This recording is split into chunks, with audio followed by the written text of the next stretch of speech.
That was the final half of the Cinnamon Bear from 1937.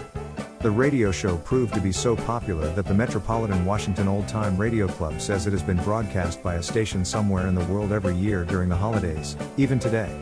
Many malls had a Cinnamon Bear that children would tell what they wanted for gifts instead of a Santa, and he would show up in Christmas parades. The Cinnamon Bear has remained especially popular in Portland, Oregon, which was often cited as a Cinnamon Bear hotspot. Lipman's is probably best remembered for the Cinnamon Bear, a popular Portland Christmas-time tradition since 1937. The Cinnamon Bear was introduced as a Lipman-sponsored radio story character, meant to count down the days until Christmas. Along with Santa Claus, his costumed likeness appeared every Christmas at Lipman's stores, handing out cookies to children. Frederick and Nelson continued the practice after absorbing the brand. The Cinnamon Bear survives today as a souvenir at the Fifth Avenue Suites. To this day, the Cinnamon Bear is aired during the holidays on K103. The Cinnamon Bear radio show can also be heard on Cool 99.1 in Eugene, Oregon every Christmas. Portland Spirit Cruises and Events, Portland, Oregon, developed the first Cinnamon Bear cruise in 2005, based on the radio show by Glanville and Elizabeth Heisch's memorable characters and the radio show. After a 2-year pause due to the COVID-19 pandemic, the cruise celebrated its 19th year in 2024, offering approximately 12 breakfast cruises during the month of December. On board, children of all ages meet Queen Melissa, Cinnamon Bear, Crazy Quilt Dragon, Jack Frost, Captain Taffy, and numerous other magical characters from the radio series. Well, that is it for Airchecks. We will have more Christmas-related programming next week. Airchecks is a 3-hour podcast uploaded every Saturday and broadcasts on the K-Tai Radio Network every Sunday. See you at the same time and same channel.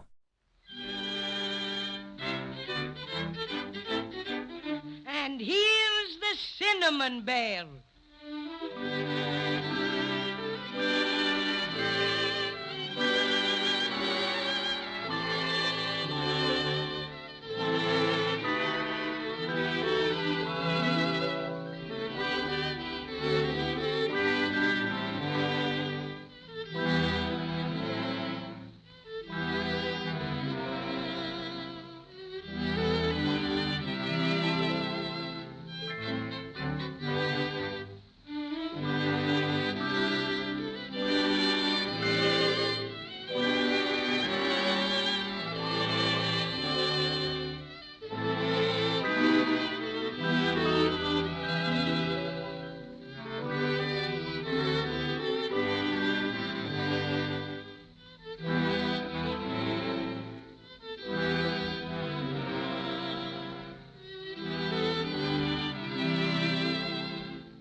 Well, Judy and Jimmy and the Cinnamon Bear were in a pretty pickle when we saw them last. They found the Crazy Quilt Dragon all right, but he'd been thrown into a short trance, as he called it, by the Wintergreen Witch, who made off with the Silver Star. So there was nothing to do but to try and find her. But what do you think?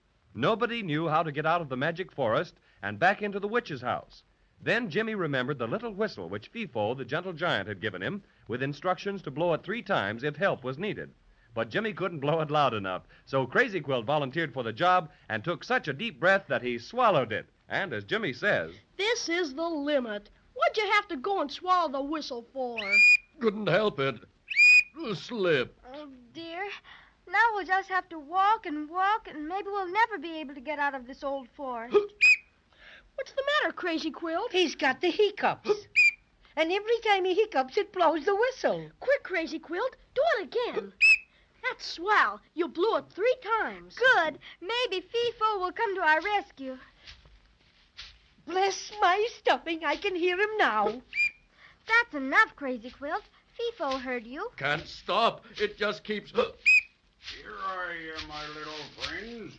Just as I said I'd be. But my gracious, you don't have to blow the whistle so many times. We're not doing it on purpose, Fifo. The Crazy Quilt Dragon's got it caught in his throat. And every time he hiccups... It whistles. Well, well. Ho, ho, ho, ho, ho. I'll fix that. Just a pat on the back. There it is. Oh, what an ordeal. Why does everything happen to me? Because you're always sticking your crazy quilt nose in somebody else's business, that's why. So this is the crazy quilt dragon you were looking for. And did he give you back your silver star? No, he didn't, Fifo, 'cause the Wintergreen Witch did something magic to him and made him bring it to her. Crazy Quilt says she's a terrible old witch. Does she scare you, Fifo? It all depends on what color she is. That's right. Didn't you say she changed colors, Crazy Quilt? Definitely. And you didn't believe me, Smarty. She changed from green to purple to red. Oh, that's bad. When she's all right, she stays green. But when she gets a notion to practice magic, she goes all sorts of colors. Well, no matter what color she gets, we've got to find her. Yes, and that's why we called for you, Fifo. We thought maybe you'd be real nice and take us back to the place where we came through the picture frame. We don't know which way to go. I'd be glad to, only I'm sorry to see you leave the magic forest. It's awful lonesome here. Maybe you can come back and see me again, huh? Willikers, I don't see how we can, Fifo, on account of we've got to get our star and get back home before Christmas. Oh, well, maybe someday you can. All right, everybody. I'll put the dragon on my left shoulder and the rest of you on my right. Up you go. We're way up in the air again. My, this is something new for me. My, you are a whopper of a giant, Fifo. Simply a whopper. Hold tight. Here we go. Here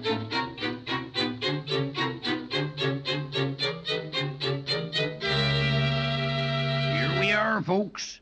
End of the trip. What? So soon? Sure. Fifo's no slowpoke. Only takes a few of his big steps to get you someplace in a hurry. All right, now. Down you go. Gee, we're right where we came in, too. I can see right through the trees into the Wintergreen Witch's house. Sure enough. There's the fireplace and all the pots in front of it. Well, my friends, I wish I were small enough to go through the picture frame with you, but that's impossible. So I'll just have to say goodbye and good luck. Goodbye, Fifo. We'll never, never forget you. You bet. And thanks a million. Goodbye. And I hope the witch stays green. Goodbye, Bye, Gentle Fifo. Giant. All right, now, steel yourselves, everybody, and through the picture frame. Okay, Cinnamon Bear, here I go. And me. And reluctantly, I.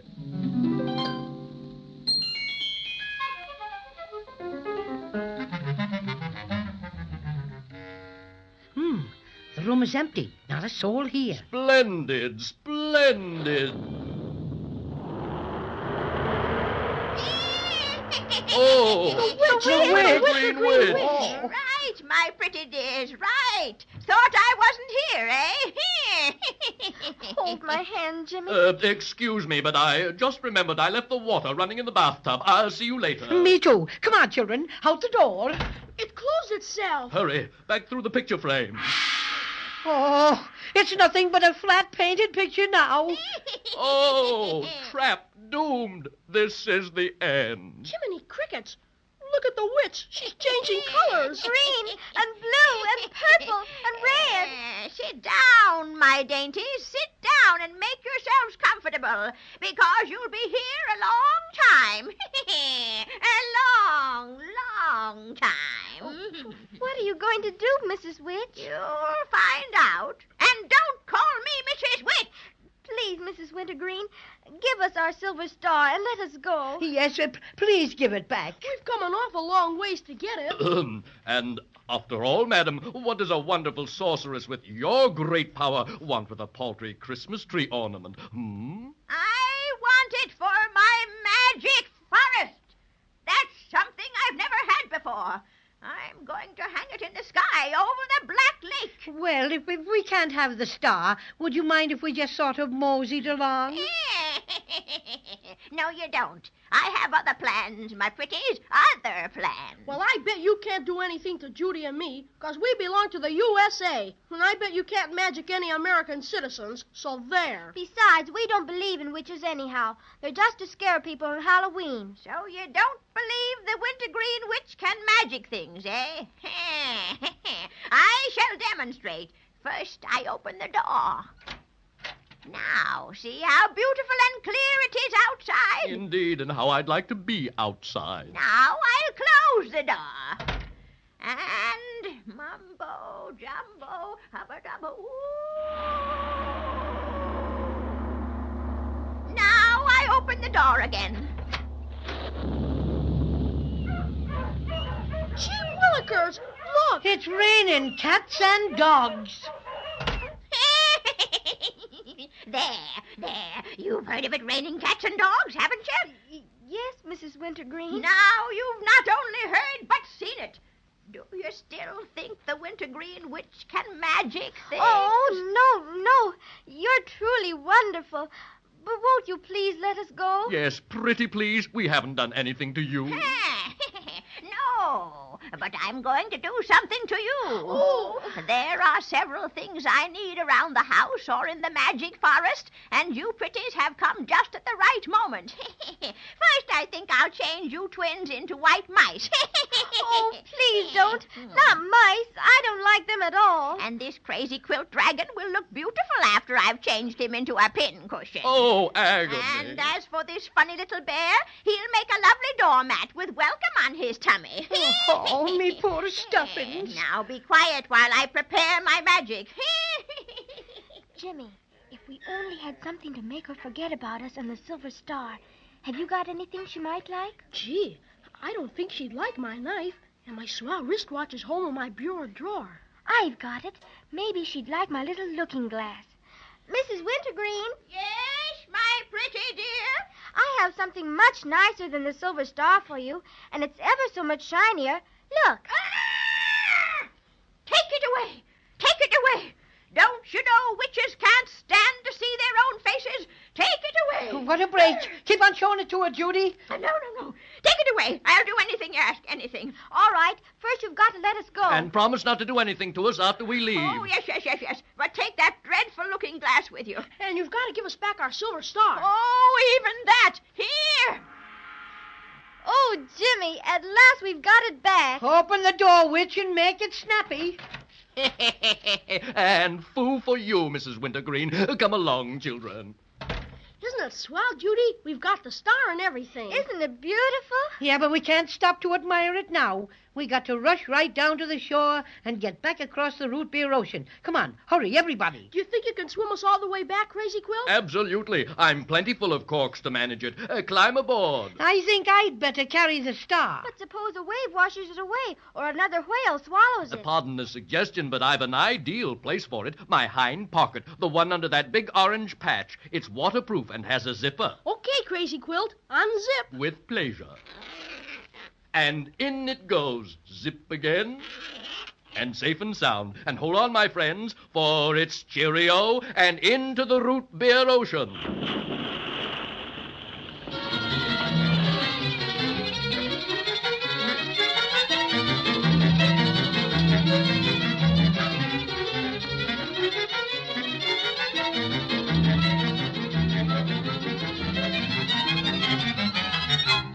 You sure made good time, Crazy Quilt.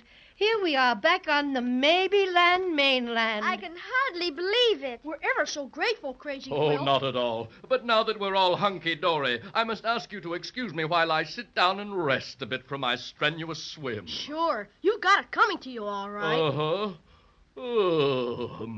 I think this would be a lovely spot right here in the lee of this rock. There. Now I'll just lean back and... What was that? Oh, I fear my friends. Oh, I'm blushing red. Well, behold the star. Willikers, it's busted. In a dozen pieces. And that's what I call very, very bad luck. After all the perilous adventures our friends have been through in order to recapture their silver star, this is really a blow. A lost star is bad enough, but a broken one is terrible. Just the same, I'll be with you next time to see what they're going to do about it.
Cinnamon Bear.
Now, I guess we're all pretty anxious to hear about Judy and Jimmy and their friends Cinnamon Bear and Crazy Quilt Dragon. For a while, it looked very much like the Wintergreen Witch was going to change them into a pincushion, a doormat, and 2 white mice. But they got away, and what was even nicer, got their precious silver star. The Crazy Quilt Dragon tucked it into his hind pocket for safekeeping, and they all climbed on his back and swam away from the island of Obi. But when they reached the mainland, the worst thing in the world happened. Crazy Quilt sat down to rest and broke the silver star into a dozen pieces. That's very, very bad, and you can just imagine what Judy has to say. Oh, dear. We might just as well never have found the silver star as to have it broken. Gee willikers, yes. Especially after all the things we did to get it back. If you had to sit down, Crazy Quilt, why pick a rock to sit on? Oh, I am abject. I'm speechless, but I beg you to realize that my mistake was unintentional. Oh, we know you didn't mean to do it. But, gee, Crazy Quilt, couldn't you have used your head a little bit? Well, Don't go picking on poor Crazy Quilt. Of course he didn't mean to break the star, but making him feel bad isn't going to do any good. Oh, dear. We might just as well have Patty O'Cinnamon take us back to the attic again. Yeah, I guess so.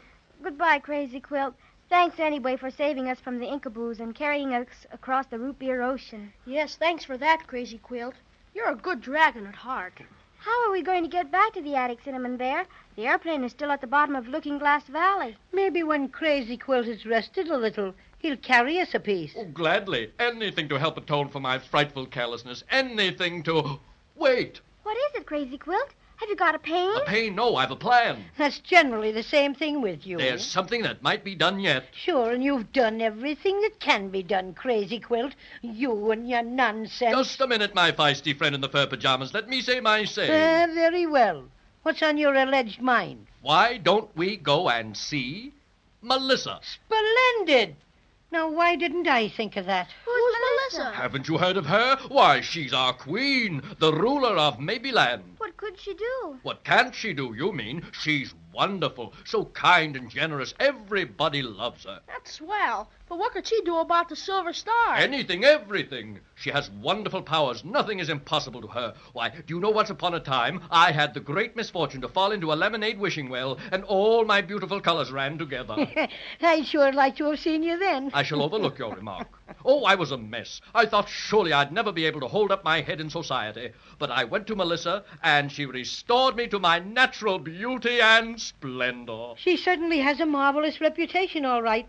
I've always intended to go to court sometime and see her for myself, but I never quite got around to it. Oh, goody. Maybe she can help us. Where does Melissa live? Oh, she lives in her palace in the capital of Mabyland.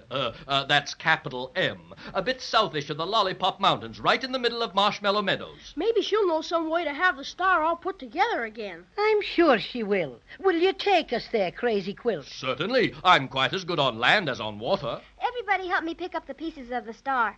Jimmy, let me have your hanky. It's bigger than mine. Okay. Here it is. Ah, here are some pieces. Yeah, and here are some more. I think Jimmy and I have all the rest. Hold out your hanky, Jimmy. Okay. There. All right, now, let's get started. Climb on, everybody. Up you go, Judy. Up, Jimmy. Well, we're on. Outdo yourself, Crazy Quilt. Gallop of you's never galloped before.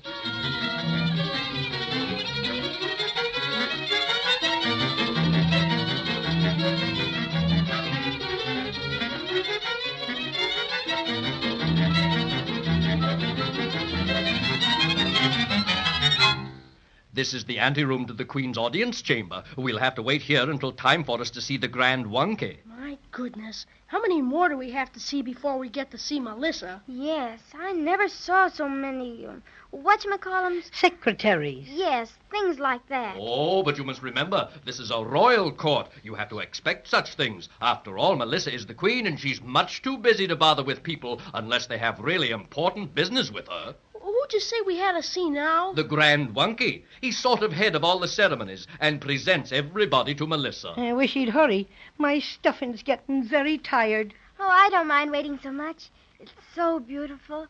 I like to look down that big staircase and see all the people passing up and down. Oh, here you are, here you are. So sorry to keep you waiting, but you know how it is, so much busy.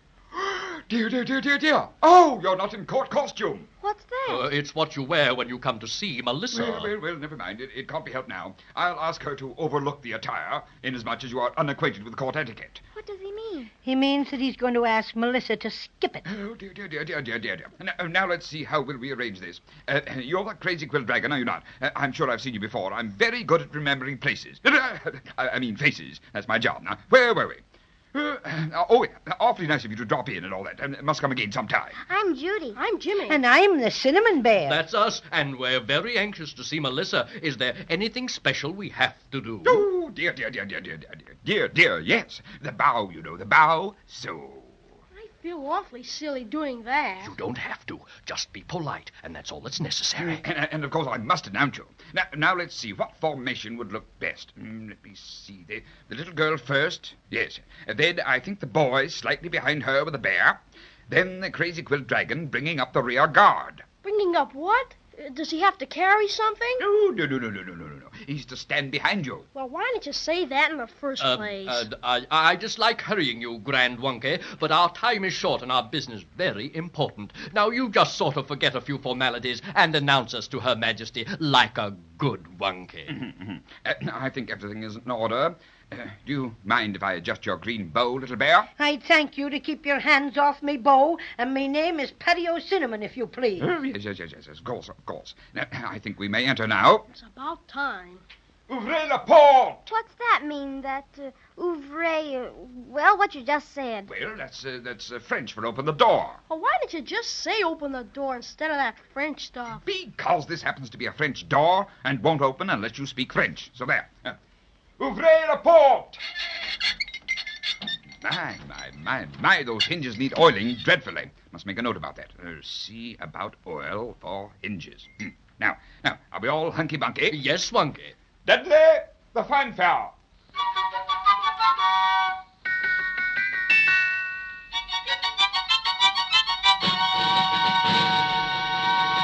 Oh, thank you, Dudley. That was lovely. Thank you. Now, friends, you may enter the presence of Queen Melissa of Maybeland.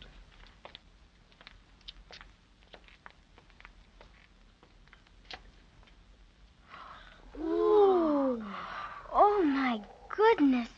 Isn't she beautiful, Jimmy? You bet. Why, she's nearly as pretty as Mother, I'd say. Look at her throne. It's all shiny. All gold, children. 18 karat solid gold. It looks like there's something shiny all about her, too. It must be more magic. It is. That protects her from anything touching her. Nothing could get close enough to hurt her.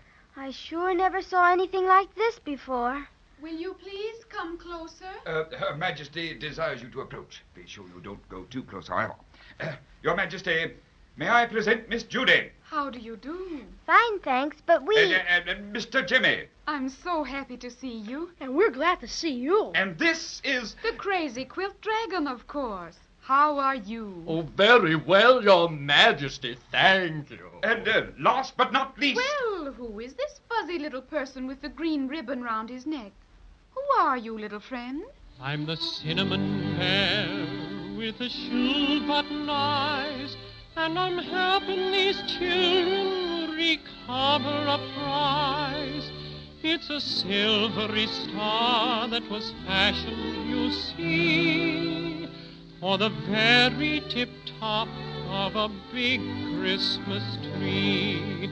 Though we've hunted low and we've hunted high, we cannot get it back, no matter how we try. Our most crazy quilt dragon made off with it first, then a whale ate it up, but that isn't the worst. Oh, it's been through 100 adventures since then. We just lose it and find it and lose it again. So we've looked and looked till we're almost blue. And if you'll help us out, we're much obliged to you. So you see, Your Majesty? Call me Melissa, won't you? We're all going to be friends, and friends shouldn't be too formal. That suits me. All this wonky business about bowing and everything. I know how you feel, Jimmy, but I must give the Grand Wunky something to do. He'd feel very unhappy otherwise. Well, you see, Melissa, the Cinnamon Bear told you part about what happened to our lovely silver star, but lots of things happened to it after that. And the last thing was, the Wintergreen Witch cast a spell on me and forced me to steal the star and take it to her. The Wintergreen Witch? Grand Wunky, make a note that I must take up the case of the Wintergreen Witch at my next council meeting. She's been practicing magic without a license. Oh, dear me, yes, Your Majesty. Fix witch. Good and proper. She was going to change us into things. Then I showed her a looking glass, and she got awful scared and let us go. And Crazy Quill took us across the Root Beer Ocean, But he sat down on the star and broke it into a dozen pieces. So we thought maybe you could help us get it fixed. Of course I can help you. You can? Oh, that's wonderful. Now you just listen very carefully to everything I say, and your silver star will be restored. Well, that's quite the best news Judy and Jimmy have had since they started out on their adventurous trip through Maybeland. Let's be sure to listen next time and find out how Queen Melissa plans to get the broken silver star back into one piece.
Cinnamon Bear.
When we left Judy and Jimmy and the Cinnamon Bear last time, they were in high spirits, and for a very good reason, too. You'll remember that after the Crazy Quilt Dragon sat on the Silver Star and broke it into a dozen pieces, they decided to visit Melissa, the beautiful queen of Babyland, to see if she could help them.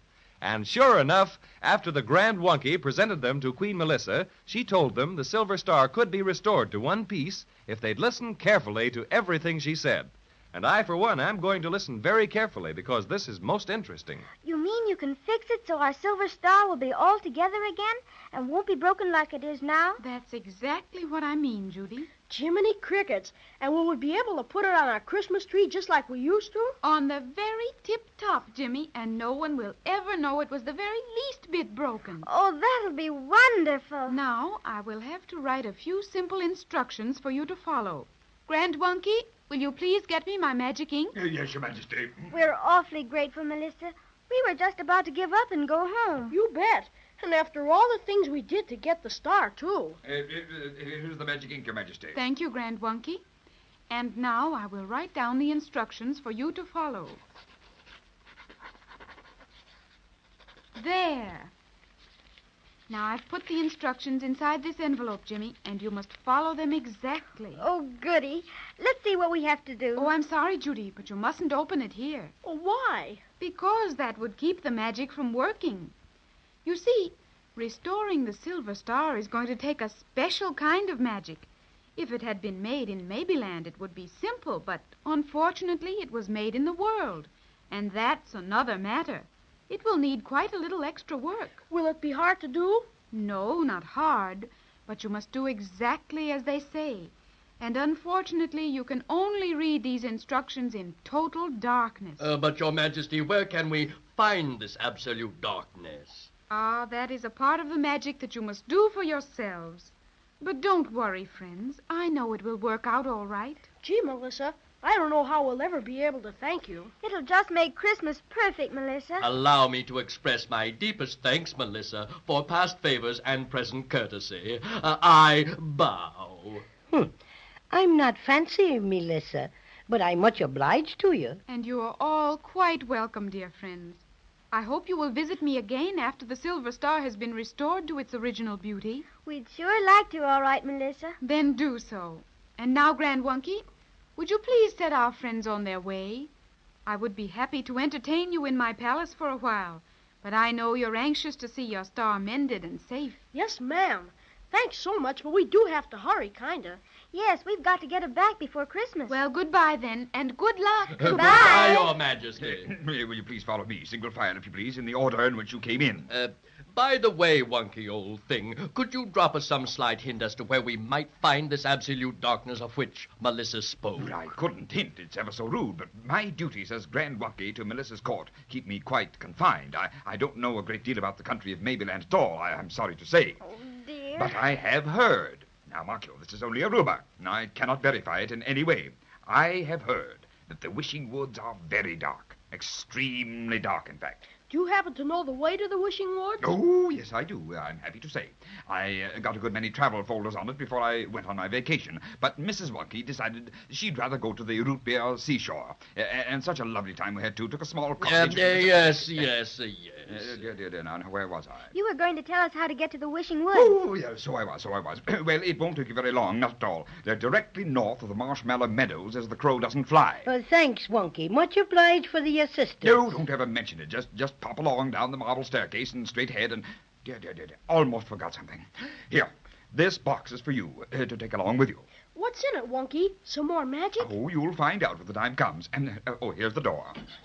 My, I must see about oiling those hinges, mustn't I? Such a racket they make. Well, I've got to be zipping now. Charming of you to drop in. Dudley, fetch the oil can. Like a good fellow. What a character. What a character. You'd never know he was around. I thought he was sort of sweet, Crazy Quilt. Just a windbag, that's all. Well, we better get started, hadn't we? You bet. The sooner we get where we can read those magical instructions, the better I'll like it. Come on, everybody. Let's find the Wishing Woods.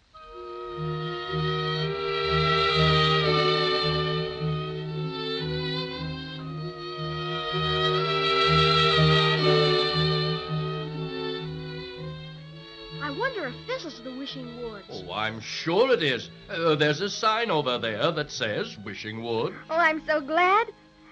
Look, there's another sign. What does it say? Wait a minute. It's printed a bit smaller.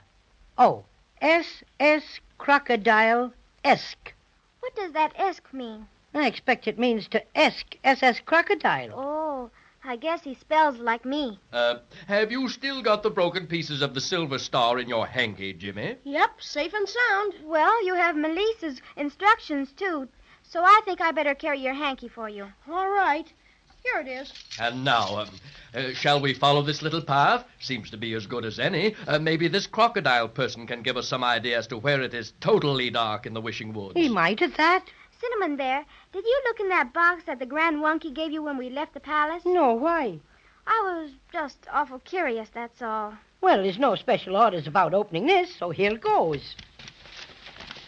Bless my stuffing cinnamon buns. Let me see. Oh, Jimmy, peanut butter sandwiches and apple pie. And lollipops, if I'm not mistaken. Oh, boy. This is swell. Oh, here's a note. My dear friends, I hope you will enjoy your picnic lunch in the Wishing Woods. When you have finished, tie up the box again, and the next time you are hungry, open it, and you will find another lunch. Love, Melissa. Gee, Melissa sure's a peach, all right. Well, far be it from me to call our gracious ruler by such a name, but she surely is kind and thoughtful. Yummy. Such cinnamon buns. Chock full of currants, too. My, I didn't know I was hungry, but I certainly was. Delicious. I'll tie up the box just like she said. Well, shall we be moving? Oh, I say, look ahead, down the path a bit. My goodness, it's a bathtub. Yeah, and it's a big white one just like we have at home. What a strange place for a bathtub. What's that funny noise? It's coming from the bathtub. Why, so it is. There must be something in it. Hello! Bless my stuffing, it's a crocodile. It must be the one on the sign. SS Crocodile-esque. Welcome to the Wishing Woods. Who am I? I can see it by the look in your eye. Ha ha! Why, I'm Snappersnick. Of course, and very pleased to meet you. By the way, who are you? I'm Judy, Mr. What did you say your name was? Snappersnick, little girl. And who are the rest of you? I'm Jimmy. Patio Cinnamon, the cinnamon bear. I'm the Crazy Quilt Dragon. Well. So kind of you to come all this way to see me. But I'm very glad you came today. There hasn't been a single person, and I was beginning to feel quite lonesome. Well, you see... Of course, I'm very comfortable with my bath. Like my tub. Quite an acquisition it was, very. I got it when they redecorated the royal bath last spring. Genuine porcelain with chromium taps. It's very nice, but you say one can't spend all one's time in the bath. Ha-ha! That's because you've never thought of the bath in all its possibilities. You are quite right, Have you ever noticed the wonderful acoustics in a bathtub? Of course you haven't. Have you ever thought of a bathtub singing as a fine art? Again, you have not. But Snappersnick has. Oh, yes, indeed. That is why I've remained a hermit, as it were, in the midst of the Wishing Woods, perfecting my art until it can be heard in all its glory by the listening world. The first bathtub singer to be heard on the air. What a sensation! The bathtub baritone, Snappersnick, the crooning crocodile. But we didn't... But you didn't come to talk. You came to hear me sing, isn't that right? Well, your wish is granted. I'll sing without delay. Hey, I didn't come to see you.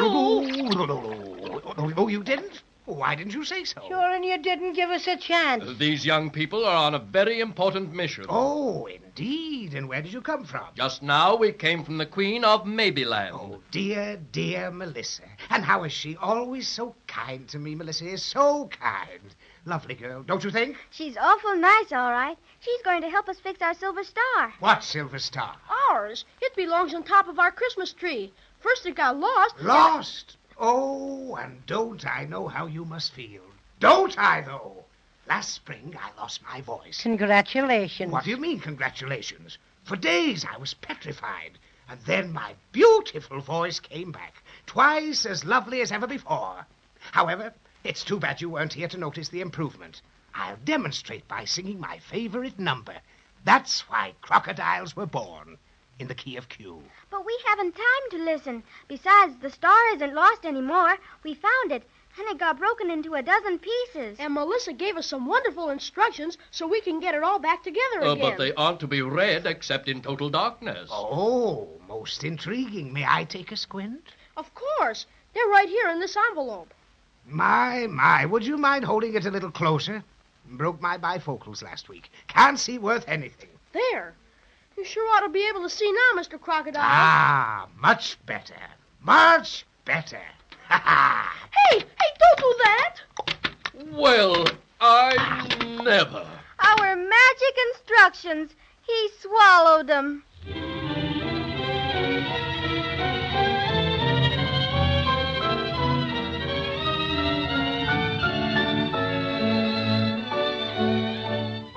Well, there seems to be a regular epidemic of swallowing things, doesn't there? First, the wailing whale swallowed the silver star, then Crazy Quilt swallowed the whistle which Fifo the giant gave to Jimmy, and now Snappersnick the crooning crocodile has upped and swallowed Melissa's most valuable instructions.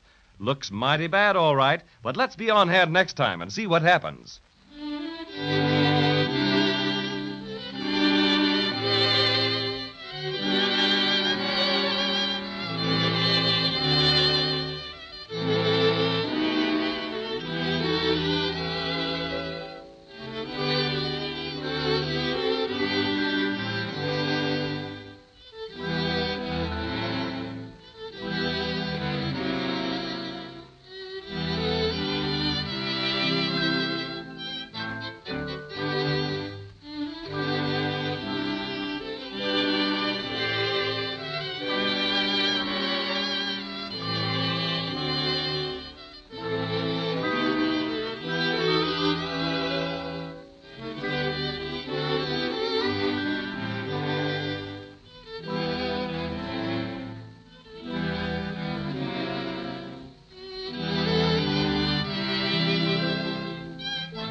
Cinnamon Bear.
It's time again for Judy and Jimmy, who, with their friends, the Cinnamon Bear and the Crazy Quilt Dragon, are having a pretty difficult time.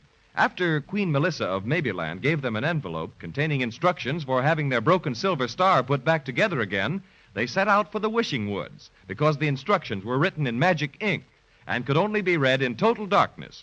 In the middle of the woods, they met Snappersnick, the crooning crocodile, who lived in a big white bathtub and sang. He was very, very much interested in the magic instructions and asked if he might take a look at the envelope.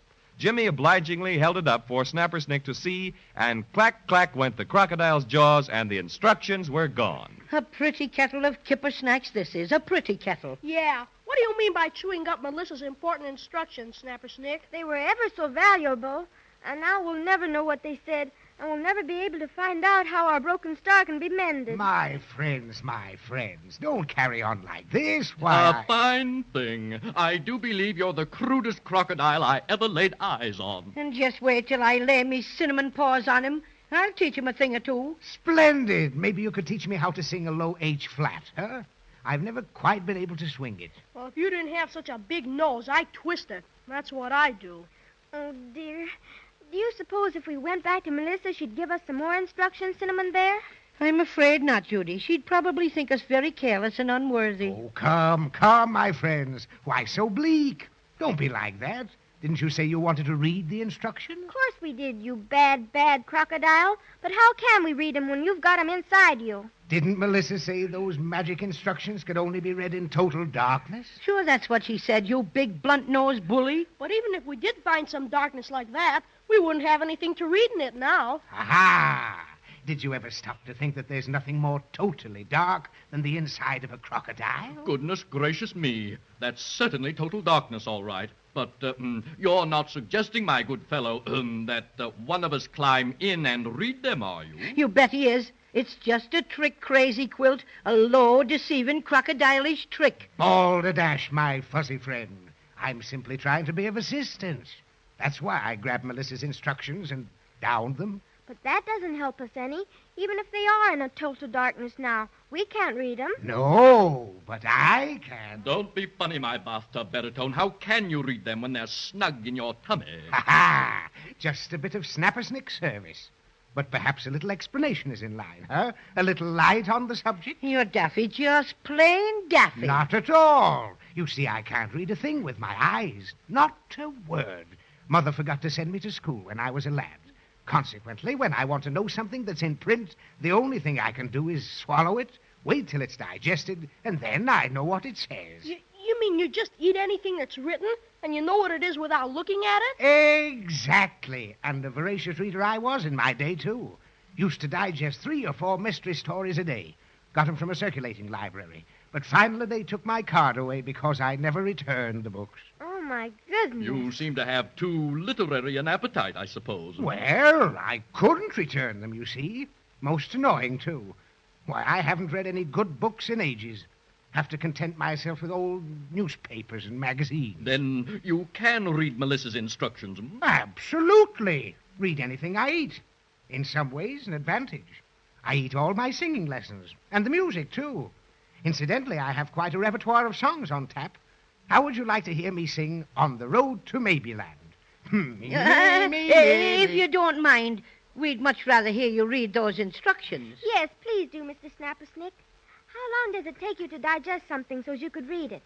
Well, that depends on what it is.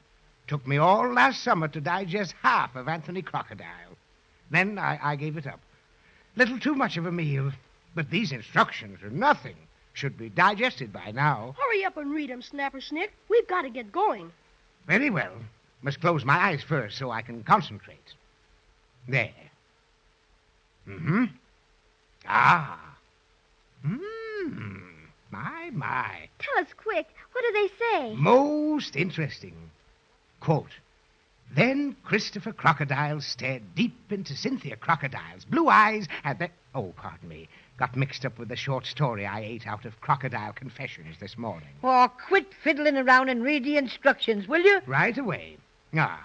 Here we are.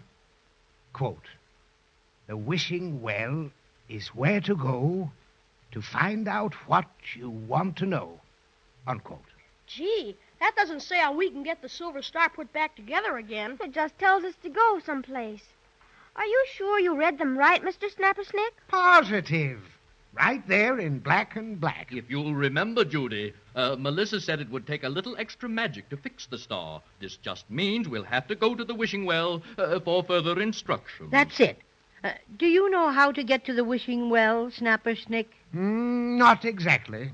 I never venture very far away from my blessed bathtub. But they tell me it's in that direction. It is? Come on, everybody. Let's get started. Yes, let's. Thanks so much, Mr. Snappersnick, for reading Melissa's instructions and everything. Oh, glad to have been of some assistance, and sorry you can't stay to hear me sing a bit. Really remarkable voice, you know. May do a little opera next season. And thanks again. Thanks again, Snappersnick, and goodbye. Yes, goodbye, Snappersnick. So long. Ah, yes. Goodbye, my friends. Regret I can't walk away with you, but must practice my scales now. Well, I guess everything has turned out for the best after all. I guess it has, all right. But my goodness, who'd have thought of reading those instructions in a crocodile's tummy? I was all ready to bust him one. It certainly was as close to total darkness as you'd be able to find anywhere. I wonder what we'll find out at the Wishing Well. Which wishing well do you think we're supposed to find? There must be more than one. That's why these are called the Wishing Woods. I fell into a lemonade wishing well once upon a time, you remember. But I didn't think to make a wish to keep my colors from running. I suppose we have to wish that the stars put back together again. Oh, that sounds logical.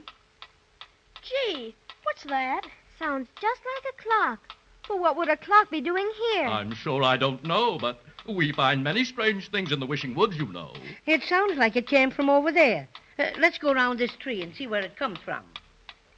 My goodness. It looks like a feather duster, but it's got shoes on. Yeah, and they look just like those old shoes of Uncle Jed's up in the attic. Yes. I know what it is. It's an ostrich. I've seen pictures of him. Ahoy, friend ostrich. My word, he's got his head stuck in the ground. Who's there? Just us, Judy and Jimmy. Paddy O'Cinnamon and yours truly, Crazy Quill. I'll be right out. What do you suppose he's doing with his head stuck in the ground that way? Maybe he can tell you, Judy. Hello, my friends, and what can I do for you today? Well, we were just wondering. About that ticking noise. Oh, that. Just my breakfast, mates. A lovely green alarm clock. Alarm clock? Yes, indeed. Oh, it was a beauty, all right. Most refreshing. Jimmy, I remember that ostriches eat awful funny things. Don't let him see the broken star. He might take that away and eat it. Pardon me, little lady. I couldn't help hearing what you said. Very keen ears, you know. You don't have to worry about my eating anything you may happen to have with you. I'm not like other ostriches. I'm delicate. That's what I am. Delicate. I'm an ostrich as knows what he likes. If you don't think I am, you're mistaken. My favorite dish is divinely delicious. It's scrambled alarm clocks and bacon. Some ostriches go in for dainties, like hot water bottles and socks. They rave about lampshades and doorknobs, but stick up their noses at clocks. I've tried everything in the cookbooks, and of all of the food I've partaken, there's nothing so yummy or good for the tummy as scrambled alarm clocks and bacon. Just follow my simplified diet for peaceful, contented insides. Alarm clocks will stifle your hunger and call you for dinner besides. You can set all the clocks that you eat for the next time you wish to awaken. And when they start clanging, you're up with a bang, and it's scrambled alarm clocks and bacon. Strike me pink, dear scrambled alarm clocks and bacon. Very good. That's fine. You certainly are a very unusual bird, Mr. Ostrich. Holliver's my name, little lady, and you don't have to put an handle to it. Just plain Holliver. But I will admit to the unusual without too much boasting. Would you mind telling us why you put your head in the ground? Not at all. Just having had my breakfast, I was indulging in a spot of meditation. He means he was thinking, Judy. Oh. And I always thinks best with me head that way. Do you know which way it is to the Wishing Well, Oliver? Rather. Right in front of your nose it is. Where? A bit leftish of where I'm standing now. Do you see it? Oh, it looks just like an old tree stump. That may be, young man, but it's the wishing well for all of that. I can't... What's that? Strike me, Pink. That's the clock telling me it's time for more scrambled alarm clocks and bacon. I hate to have to dash off like this. No end, sorry. Cheerio. Thanks, Goodbye. Well, I guess it's up to us to look it over anyway. It doesn't look like a well from here now, does it? It certainly doesn't. But come on. Gee, I can't see over the top of it at all. Can you, Judy? No, and I'm standing on my tiptoes, too. I can see over it. Certainly is dark down there. Stop taking up all the room, Crazy Quilt. Now, come on, let me look. Oh, certainly. Want a boost, Paddy O'Cinnamon? No, I'll just climb up on your shoulder. Just as you like. Making it all right? Of course I'm making it all right. There. Well, I'm not making a pun, I hope you understand. Oh, no. There must be something to show it's a wishing well. A sign or some writing. Awfully dark down there. What do you see, Cinnamon Bear? Not a blessed thing, Jimmy. Just a minute. I'll lean over a little farther and... I'm slipping. Oh, my goodness. He's fallen into the wishing well. Poor Cinnamon Bear. The bottom of a deep, dark wishing well is certainly a terrible place to be. And while we're on the subject of wishing wells, I wish I knew how the Cinnamon Bear is going to get out. But it looks like we'll have to wait till next time for that. And believe me, I'll be right here to meet you.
And here's the Cinnamon Bear.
Judy and Jimmy, with Cinnamon Bear and the Crazy Quilt Dragon, are still in the Wishing Woods. Queen Melissa's magic instructions for restoring their broken star to one piece directed them to the Wishing Well, where the Cinnamon Bear took it upon himself to do a bit of investigating.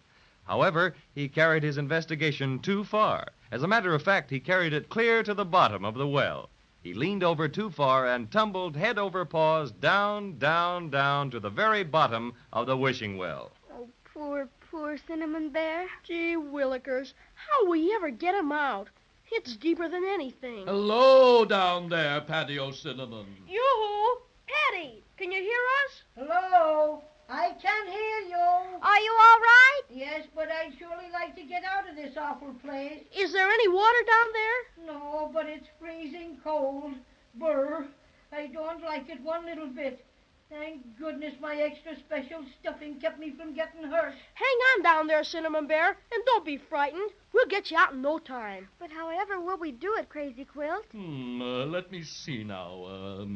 If we only had a rope. But there wouldn't be any ropes around here. Quite true. But we might look around for a tree branch to put down the well. He could scramble up on that. All right, let's look. How about this, Crazy Quilt? Oh, it's too big for any of us to lift. Well, here's one that's small enough. Oh, no, that's dead. It would snap right under him. I don't see anything else we could use. Do you, Jimmy? No, not a thing.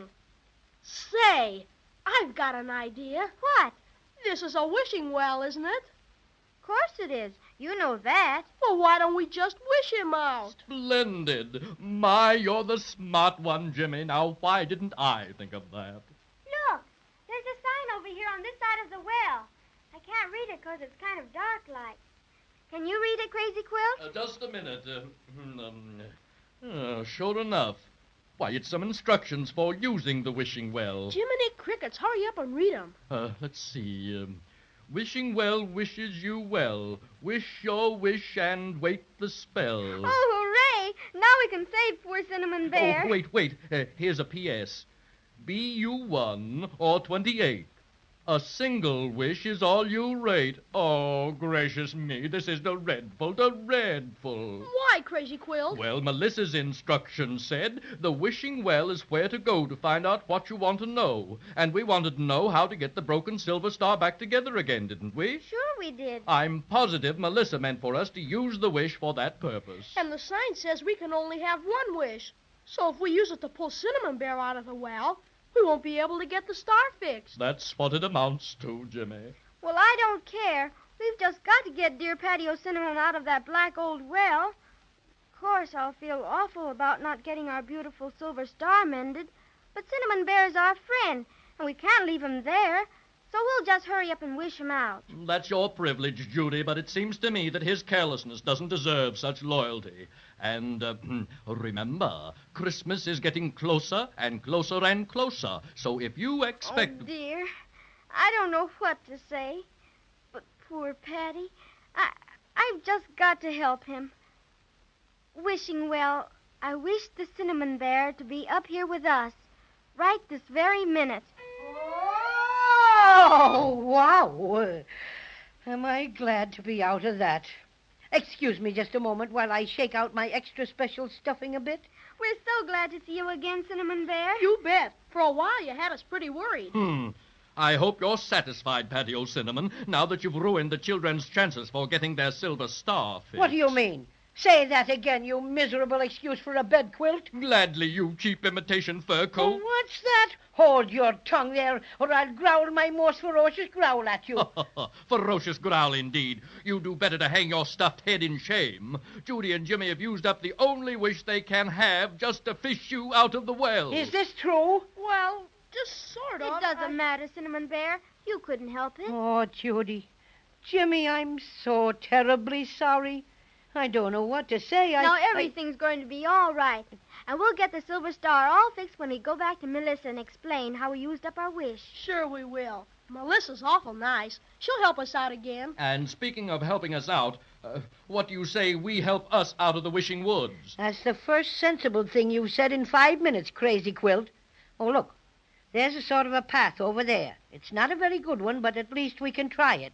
Might as well. Even if it doesn't take us out of the woods, maybe it will lead us to somebody who can tell us the way. Spoken like a true pioneer, Jimmy. Onward! It's an awful narrow path, Crazy Quilt. I think we'd all better go single file. Oh, but definitely, Judy. I'm not at all anxious to have my beautiful patches torn by this underbrush. Hey, I think I can see out of the woods. Already? Why, this is the best luck we've had in ever so long. The trees aren't so thick now. And I think there's a clear place ahead. Oh, that will be a relief indeed. What's the matter, Crazy? Have you been scared because it was so dark? One more word out of you, Fuzzy Pants, and I'm very liable to forego my usual composure and paddle your cinnamon trousers for you. Oh, yes? I don't think we can get out this way. Why not, Jimmy? Well, there's nothing out here but mud. As far as I can see either way, mud. Let me look. Jumping jellyfish. It's mud for a fact. Bless my crazy quilt aunt if it isn't. A regular river of mud. Probably runs the whole length of the woods. It doesn't look very wide. No, but it's too wide to jump across, and I couldn't swim in that stuff. Ugh, it's thick and oozy, and no telling how deep. I'll have to draw the line there. Oh, I see a sign over there, Cinnamon Bear. What does it say? Private. No muddling. Oh, my goodness. I wonder what that could be. Oh, say! Which one of you threw that mud at me? Right in me eye. Don't look at me. Though I might have the inclination, I'd hardly lower myself to mudslinging. Jimmy and I wouldn't do it, Cinnamon Bear. Well, who did it then? I'd like to know. Yeah. Oh, my gracious. Look at that. What are they? Willikers. They look something like people, only they're all made out of mud. And they're 3 times bigger than we are. Yeah. There's only 2 of them, thank goodness. But, oh, they're awful looking. Let me handle them. This takes diplomacy. Greetings, fellow travelers. Who might you be? Yeah. We're the muddlers. Here's how. Whoa! Oh, you ruffians. Throw mud at Crazy Quilt, will you? Yeah. And here's for the rest of you. Oh, Jimmy! dear. Don't let them do it! You bet I won't. Hey, you let my sister alone, you dirt and water bums. Let him have it. He insulted us. Right, Captain McMud. Ha-ha, miss me. What's wrong, Muttley? Losing your grip? Sorry, Captain. Better luck this time. Yeah. Here's mud in your eye.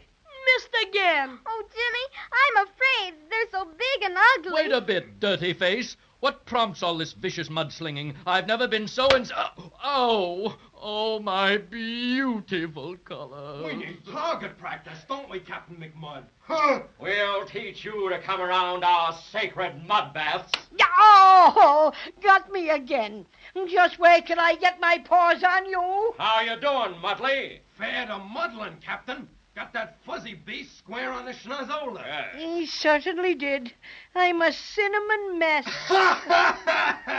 If your mother could only see you now. I think we'll have to run for it. These muddlers are nasty creatures. Come on, children, back into the woods. No, you don't. They're trying to get away, Muttley. Head them off. Okay, Captain.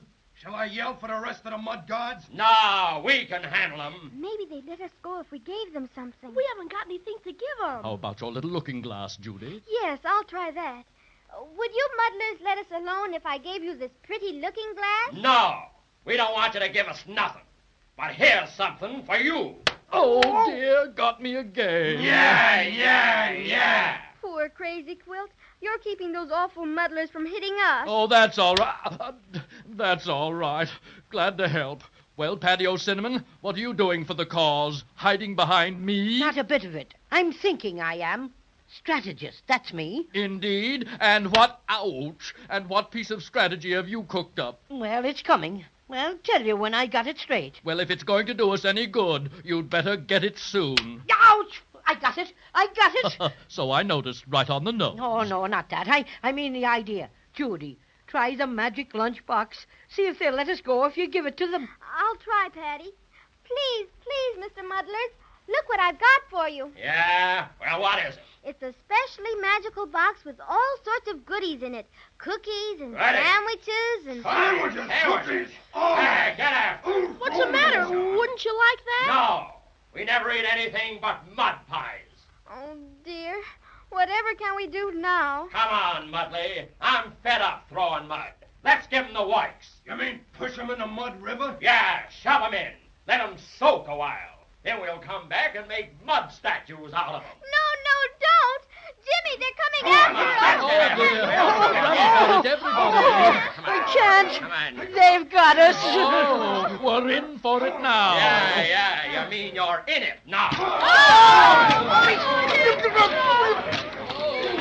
Help yourselves, friends. We'll be back after you're all soaked up. Yeah. Are you all right, Judy? Oh, Jimmy, I can't touch bottom, and I just keep sinking. Oh, no. Cinnamon Bear's got his mouth full of mud. Climb on my back, everybody. Come on, Judy, Jimmy. All right. There. You made it, Paddy. Now I'll try and swim. Please do, Crazy Quilt. Please do. You've just got to. Can you do it, Crazy Quilt? Can you?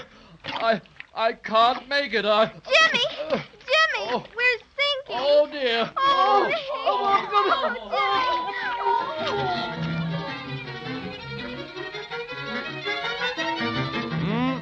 This looks mighty serious, doesn't it? That mud is awfully thick and black, and goodness knows how deep it is. Will Crazy Quilt be able to get them out?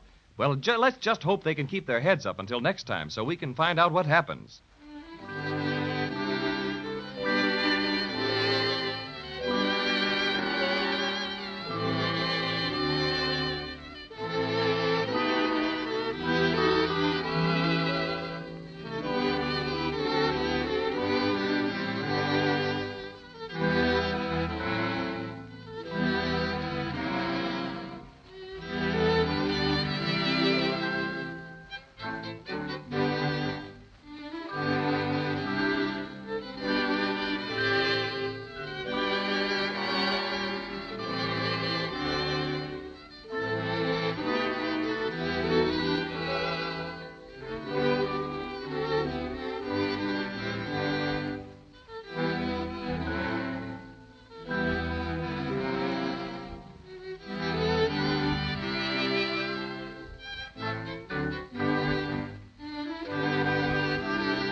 And here's the Cinnamon Bear.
Let's see what's happened to Judy and Jimmy and their friends, the Cinnamon Bear and the Crazy Quilt Dragon. After they got Patio Cinnamon out of the wishing well, they tried to get out of the wishing woods, but they were stopped by a great river of mud and attacked by muddlers, huge, ugly creatures made entirely of mud. In spite of everything our friends could do, the muddlers shoved them into the black, oozy mud. They climbed frantically onto Crazy Quilt's back, and he tried to swim, but couldn't. And right now, they're sinking deeper and deeper and deeper. Oh, agony. Mud to the left of us, mud to the right of us. Oh, I'm afraid it's all over with us. Gee, if we weren't on Crazy Quilt's back, the mud would be way over our heads. Try a little mudding through to the other side, Crazy Quilt. If we stay here much longer, we're sunk. Please, Crazy Quilt, try again, please. Oh, it's no use. Every time I move a leg, I sink in deeper. Jimmy, hold the handkerchief with the silver star pieces high over your head. All right, Judy, but I don't see what good it'll do now. Can't hold on much longer. I'm going. We're sunk. We're sunk. Wait, somebody's coming. Can you see who it is, Jimmy? I got mud in me eyes. Why, it looks like cowboys. Hooray, we're saved. Yo-ho, cowboys. Over this way, over here.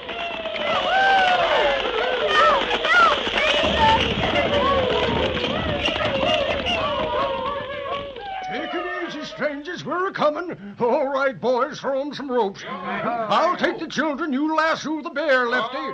And Hank, you and Gus better snag that dragon or whatever it is. You got 'em, boys? You bet. Okay, hang on tight, strangers. Here you go. Now there.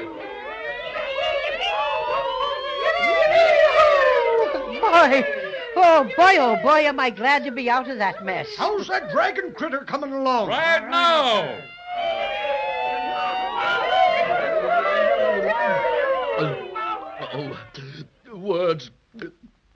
Words cannot begin to express my gratitude. Oh, you cowboys just got here in the nick of time, all right. Just like in the movies. We don't know our noble rescuers' names, Well, but... Slim's my name, partner. Slim Pickens. Mr. Slim Pickens, I thank you in behalf of our little party. I shall speak to the proper authorities about a medal. Oh, yes, indeed. And I shall...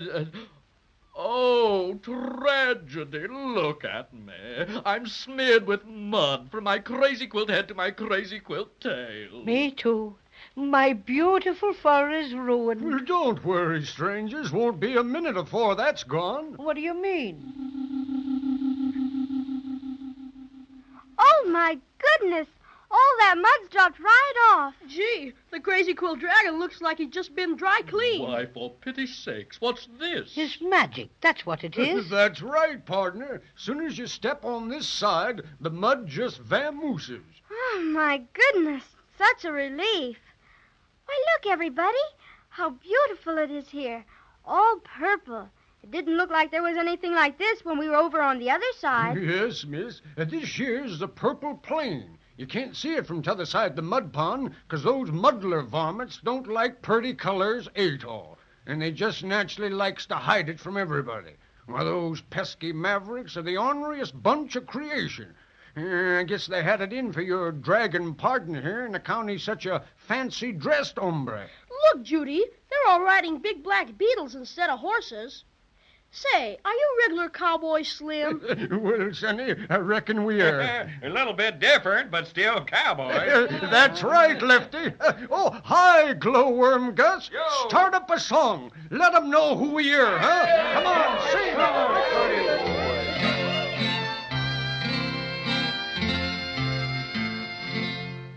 You've read about cowboys of every description. You've read about Injuns and Buffalo Bill, but none of those softies could ever compare with us Cockleburr cowboys from Lollipop Hill.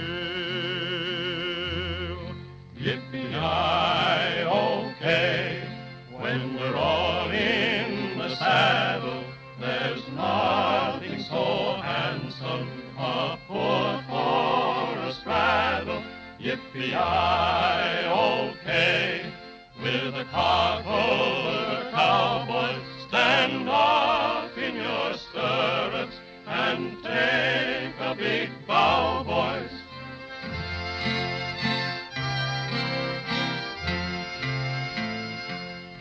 Each evening at sundown we round up the glowworms to light up the streets and the houses at night.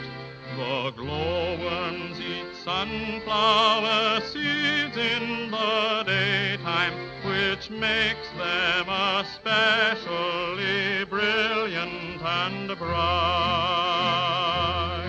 Yippee-yi-okay, in the long little glowworm, you've got to get going and not be such slow worms. Yippee-yi-okay, shake a leg now and get up, or the little toy cow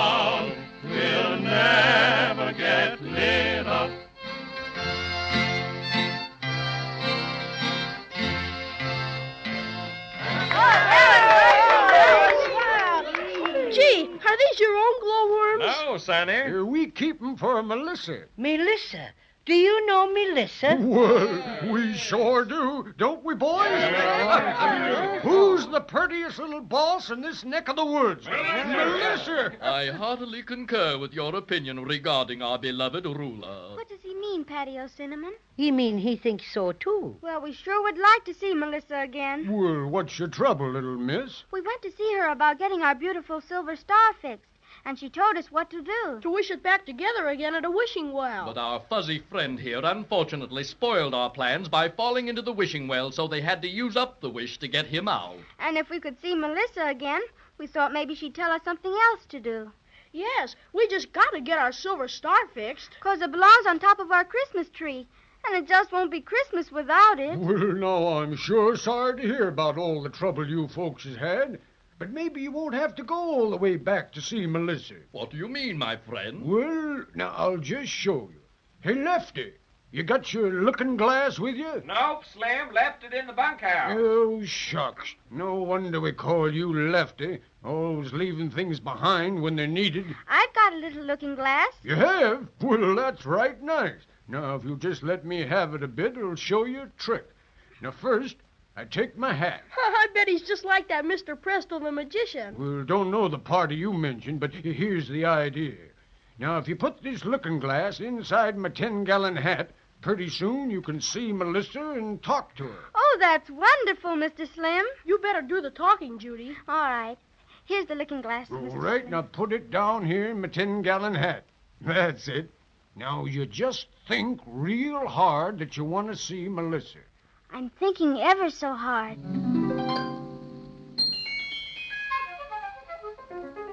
I see her. I see her in the looking glass. Oh, Melissa, we've had such a time. She doesn't answer me. Well, you can't hear her say anything, little miss, but she can hear you. Now, you go along and tell her your trouble. All right. Melissa, dear, we did just what you told us and went to the wishing well. But poor Patty Cinnamon fell in when he was looking down inside it.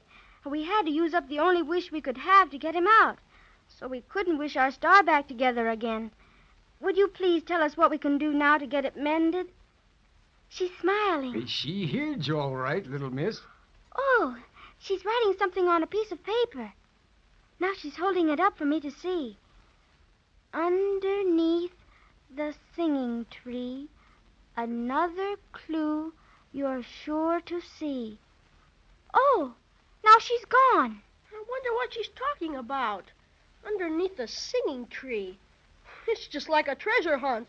You go one place to find out another place to go. Well, Melissa knows what she's talking about, so you better do as she says. What is the singing tree? Do you know, Mr. Slim? Well, it seems to me I have. I've heard tell about it. Supposed to be in the Golden Grove. Where's that? Well, that's straight across the Purple Plain. If you look real hard, you can see it glistening over yonder, way over.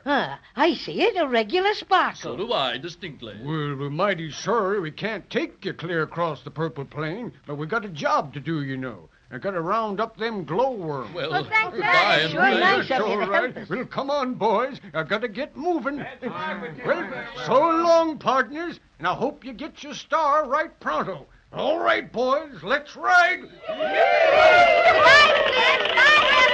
Yippee, yippee, look at them ride. What a sight. My. They may be a bit wild and woolish, but I like them, definitely. So do I. I don't know what would have happened to us if they hadn't turned up. Well, come on. We've got a long way to go. Let's get started. Yes, let's not waste any time. I wonder how we'll know the singing tree. Oh, you'll know all right. Melissa wouldn't tell you unless she was sure you'd find out. I suppose you're right. What was that? Jiminy crickets, look! Over there behind that bunch of purple cactus. Wow, it's an Indian. Run for your lives. The whole tribe will be after us. Faster, faster! How many are there, Jimmy? I don't know. Sounds like 100 of them. Oh, my cinnamon scalp, help! Help!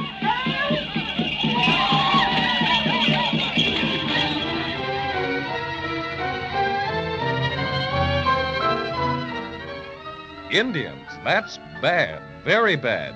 In Maybeland, you never can tell what will happen next, but Indians it is. And next time, we'll find out just what will happen to Judy and Jimmy and their friends.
Cinnamon Bear.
Now we'd better hurry and see about Judy and Jimmy.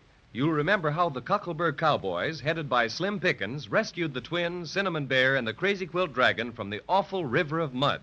But mud was the least of their troubles. They had no more instructions for getting their Silver Star back together again.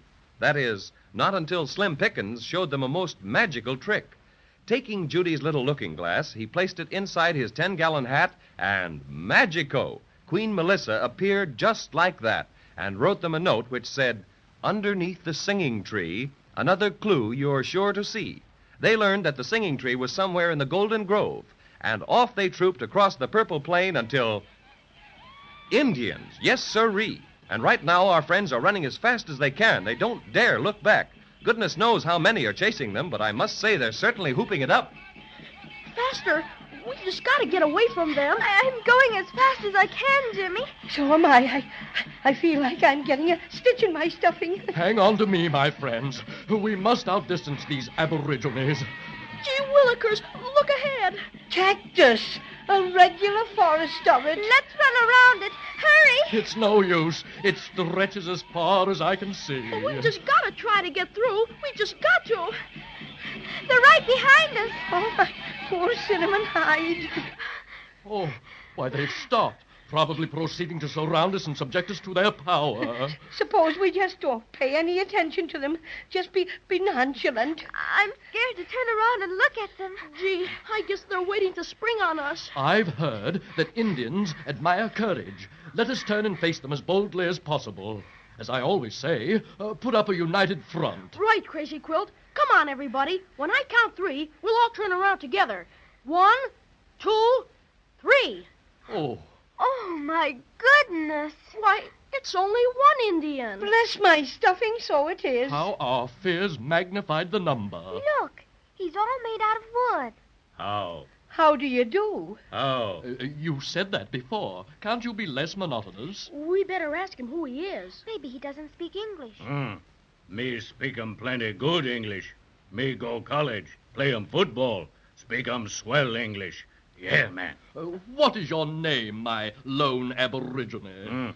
Me chief cook and bottle washer. Bless my stuffing. What an extraordinary name. When me leave college, catch 'em job in cigar store. What did you do? Didn't you ever hear of a cigar store, Indian? Oh. Me no like cigar store. Get tired people scratching matches on face. Get tired standing up all day. Lay down on job. Get fired. Well, my vanishing American, why did you chase us clear across the Purple Plain with your hideous war whoops? Me like beautiful overcoat. Overcoat? Oh, what do you mean? Your overcoat. Blue, green, red. What? Me love Indian princess. Many happy returns. Catch 'em coat, go see many happy returns. Knock 'em cold. Oh, well, I'm sensible of your admiration for my lovely colors, my petrified Hiawatha. But this is not an overcoat that I wear. It is my own hide. Want 'em just same. Make trade. You give 'em coat, me give you head start. Bless my stuffing, that's hardly a trade, friend Indian. I should say not, poor Crazy Quilt. I'm sorry, but I could scarcely bring myself to part with my pelt. After all, a Crazy Quilt dragon without his outside would be nothing. Gotta have 'em. No give, scalp 'em all over. Yeah, man. Oh, please, Mr. Indian, don't take Crazy Quilt's beautiful coat away from him. Wait, I'll give you this wonderful magic lunchbox instead. It has cookies and sandwiches and lemonade No, and... me wooden Indian. No eat. Oh, dear. What will we do? Must have overcoat. Me wear. Chief soap in the eye. No get looking with many happy returns. Give. Say, Judy, remember how we got away from the Wintergreen Witch by showing her your looking glass? Try that on him. All right, Jimmy. Mr. Indian, please look at this pretty looking glass. You can see your face in it. I hardly blame you for saying As a matter of fact, I wouldn't be surprised at all if you said Purdy. Me like see face. Make trade. How much cost 'em? Oh, nothing. Too much. I mean, we'll give it to you if you'll just leave the Crazy Quilt dragon alone. Yes, my naughty native. That's a fair trade. Me take too many happy returns. Goodbye. Goodbye. Oh, I was scared for a minute that you'd be a skinned dragon, Crazy Quilt. As a matter of fact, so was I. I'm very grateful to you, Judy, for saving my hide. Oh, that's all right, dear Crazy Quilt. But if you will excuse me, I'm getting awful anxious to find the Golden Grove with the singing tree, like Melissa told us to do. You bet. And Christmas is getting closer and closer. And we've just got to get the Silver Star mended before we go back home. Well, the Golden Grove is still a long way off, and we have to get around this mess of cactus first. I wish we had the airplane which we left at the bottom of Looking Glass Valley. Well, if we did have it, it wouldn't do us any good, 'cause it'd be too small for Crazy Quilt to get into. And anyway, it had holes in the tank where the stork poked his bill through it. And we didn't have any more soda pop to run it besides. Oh, dear. Would you feel inclined toward a bit of piggyback, Crazy Quilt? I think we might make better time. Why, I'm just in the mood for piggyback. Hop on, and I'll take you on a personally conducted tour of the Purple Plain. Hooray!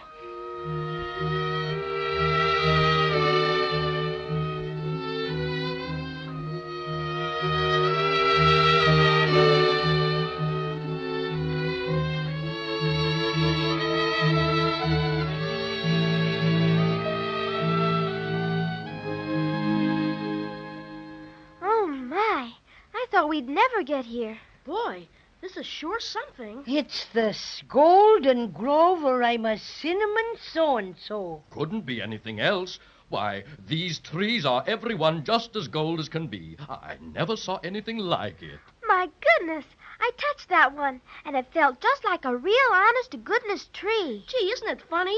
They're all just about the same size and shape and everything. They're laid out like an orchard, aren't they? Stretching as far as I can see. Even the grass and the moss are a sort of greenish gold. Well, it's certainly awful pretty. But how are we going to know which one of these trees is the singing tree? They all look alike. Oh, what's that? The Wintergreen Witch. Judy, the looking glass. Quick, show her the looking glass. Oh, Jimmy, I can't. I just gave it to the Indian. Oh, Willikers, I forgot. Oh, my poor stuffing. What's that? No looking glass?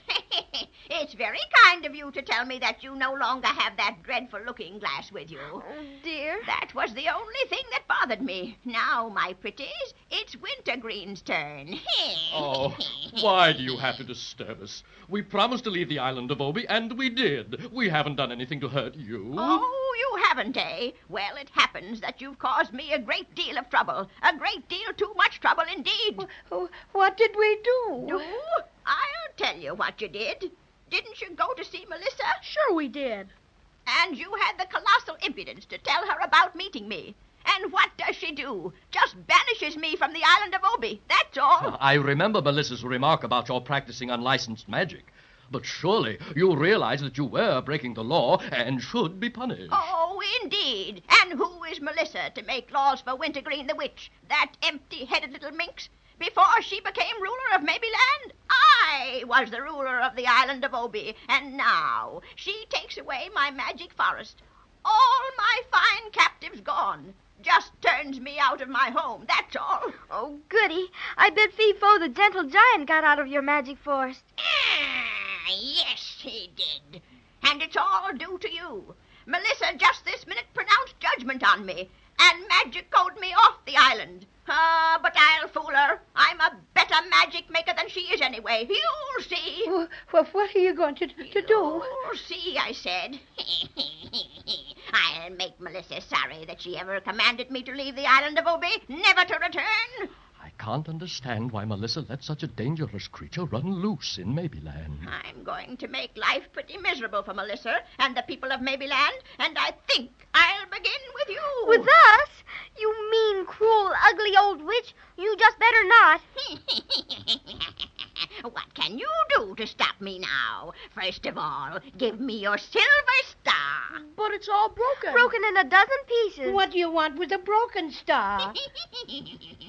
I'll make 1,000 stars out of it. Hand it over. I will not, you old buzzard. I said hand it over. Oh, gee willikers. Here it is. Now, please, will you let us go? No, my pretties. You're not going to have the chance to interfere with me again, no indeed. Oh, come now. None of us has any intention of interfering with you, my good woman. Don't call me a good woman. A good witch, then. Don't call me good. I'm wicked, I am. I'm Wintergreen the Witch, and you dare to call me good. Well, I'm sure I didn't know. You talk too much, Crazy Quilt Dragon. But you won't much longer. Oh, dear. I'm so scared, Jimmy. Oh, don't be scared, Judy. Yes, maybe she's joking. Somehow, I don't just think she is. Oh, dear. I wish Melissa could see this mean old witch trying to make trouble for us again. Melissa? Melissa can't save you now. I bet she could if she knew you were making magic when she told you not to. Perhaps if she knew it. But she doesn't know it, and I'm going to make certain this time you won't do any more talking. I'm going to change you all into... Into what? I'm going to change you into bullfrogs. Bullfrogs? And you'll be able to do is croak. That's all. Croak. And the sooner you croak, my pretties, the better I like it.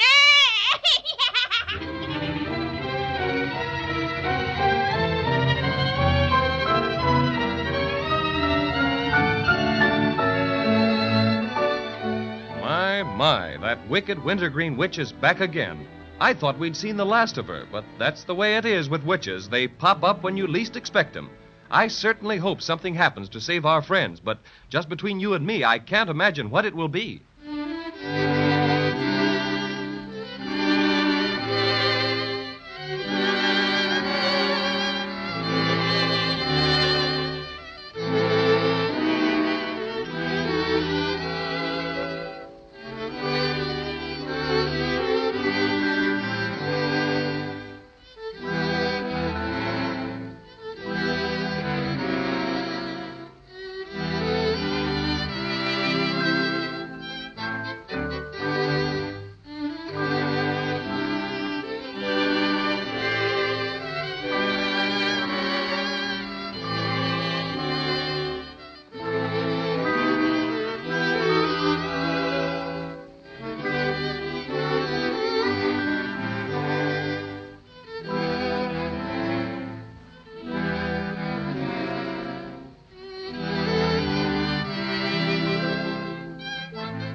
And here's the cinnamon bear.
It's getting closer and closer to Christmas, and Judy and Jimmy and their friends are still a long way from getting the Silver Star mended.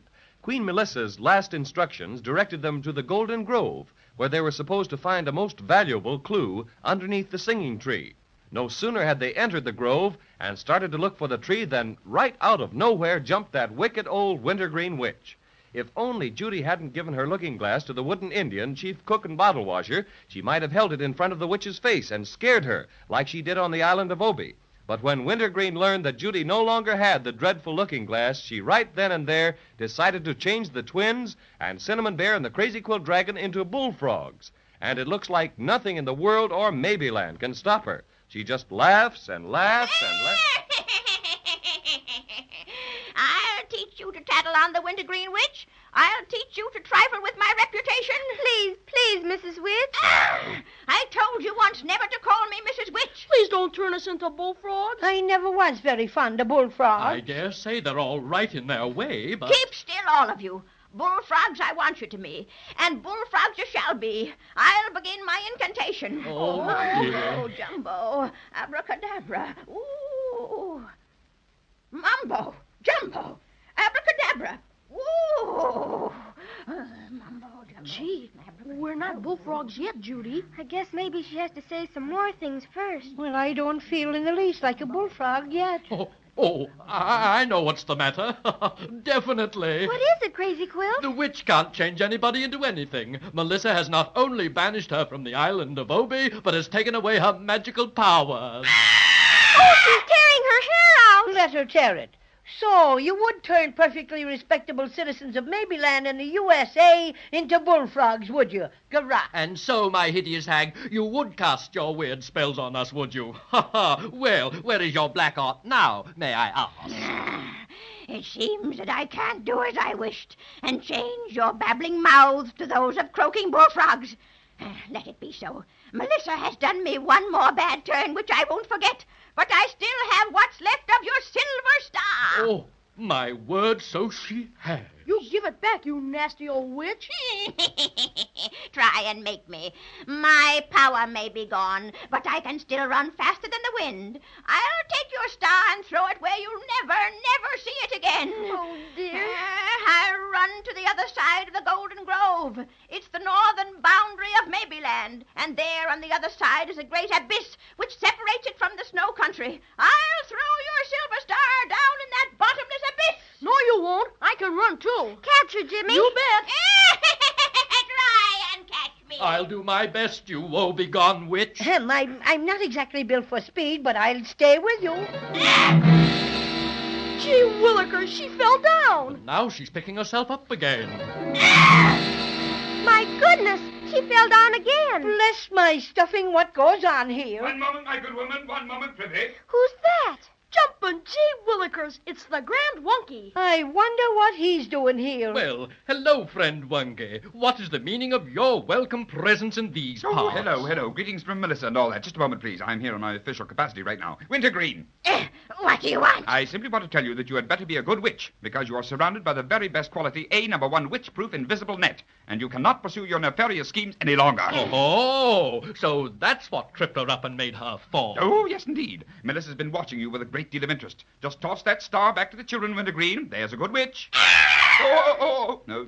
Now, do you have to be so unpleasant about it? Dear me, what an odious person you are, to be sure. Does Melissa know what has happened to us, Grand Wunky? Oh, my, yes. Melissa knows everything that goes on in Mabyland. She sent me here to take charge of the Wintergreen Witch. Now, just step lively there, you ex-witch. Give the star back to the young man there.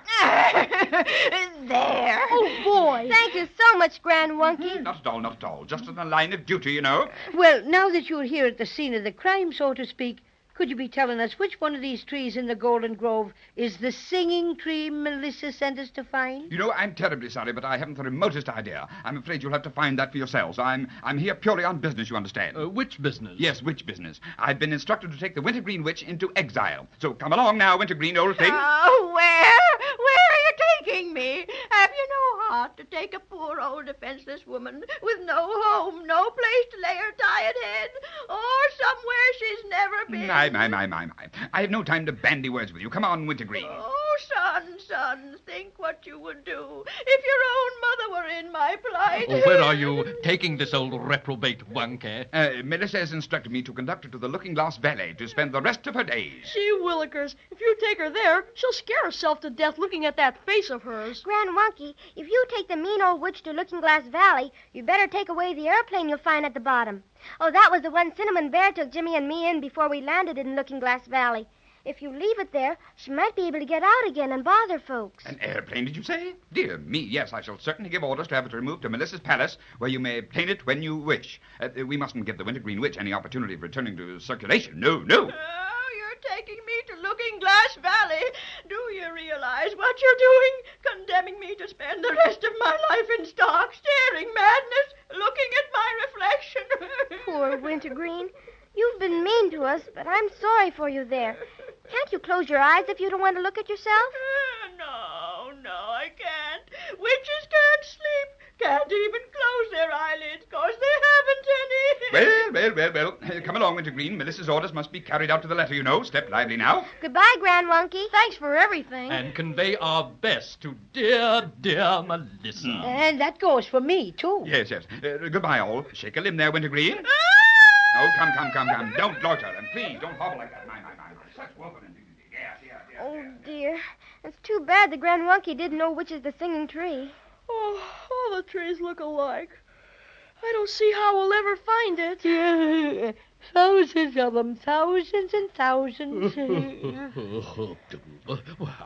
I'm afraid I'm getting a bit sleepish.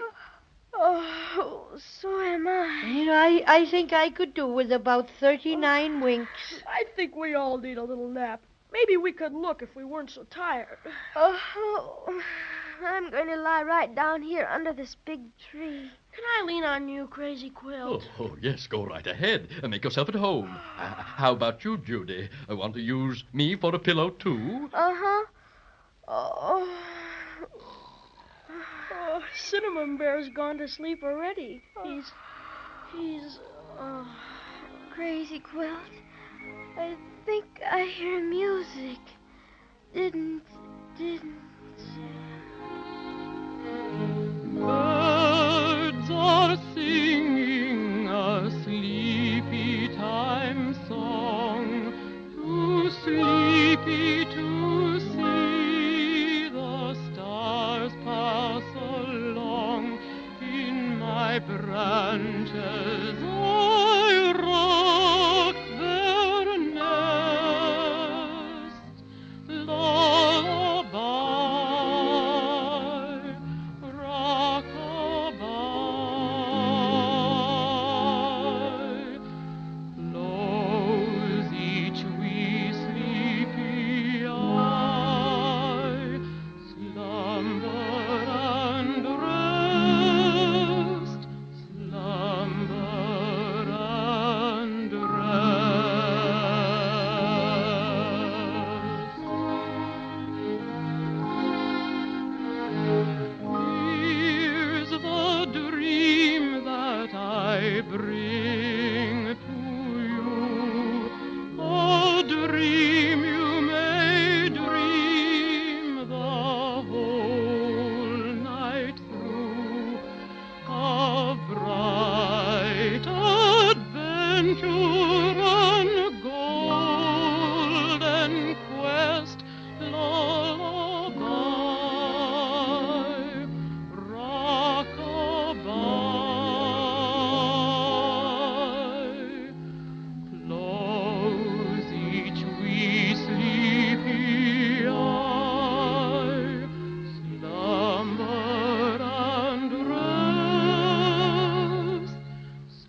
Must have dropped off in spite of myself.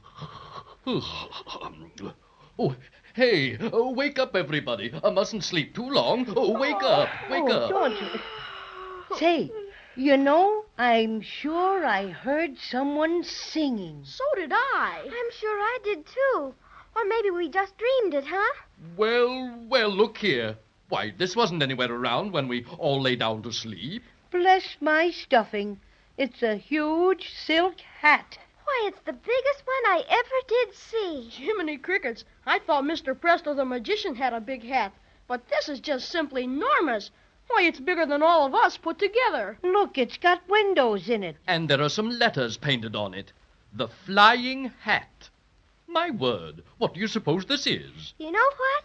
I bet you we went to sleep under the singing tree. That's what. Remember we all thought we heard singing? And this great big hat is the clue Melissa said we'd find. Sure enough.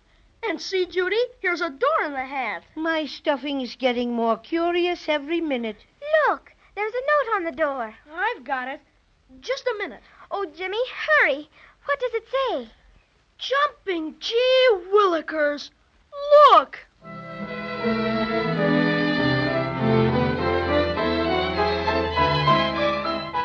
I'm sorry, but we didn't get a chance to look, and I'm quite as curious as the Cinnamon Bear. Well, I suppose there's nothing to do but wait until next time to see what this flying hat is all about, and I'll be Johnny on the spot to get a real look at that note.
And here's the Cinnamon Bear.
Judy and Jimmy, with their friends Cinnamon Bear and the Crazy Quilt Dragon, have made a marvelous discovery.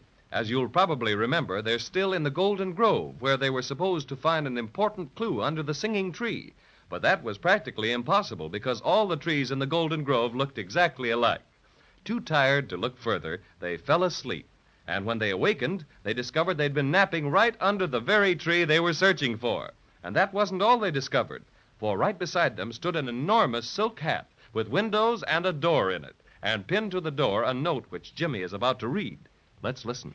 Bless my stuffing, but I'm getting curious. What does it say, Jimmy? Well, it says, no trespassing unless you are Judy, Jimmy, Cinnamon Bear, and the Crazy Quilt Dragon. My, this is interesting indeed. I'm going to open the door.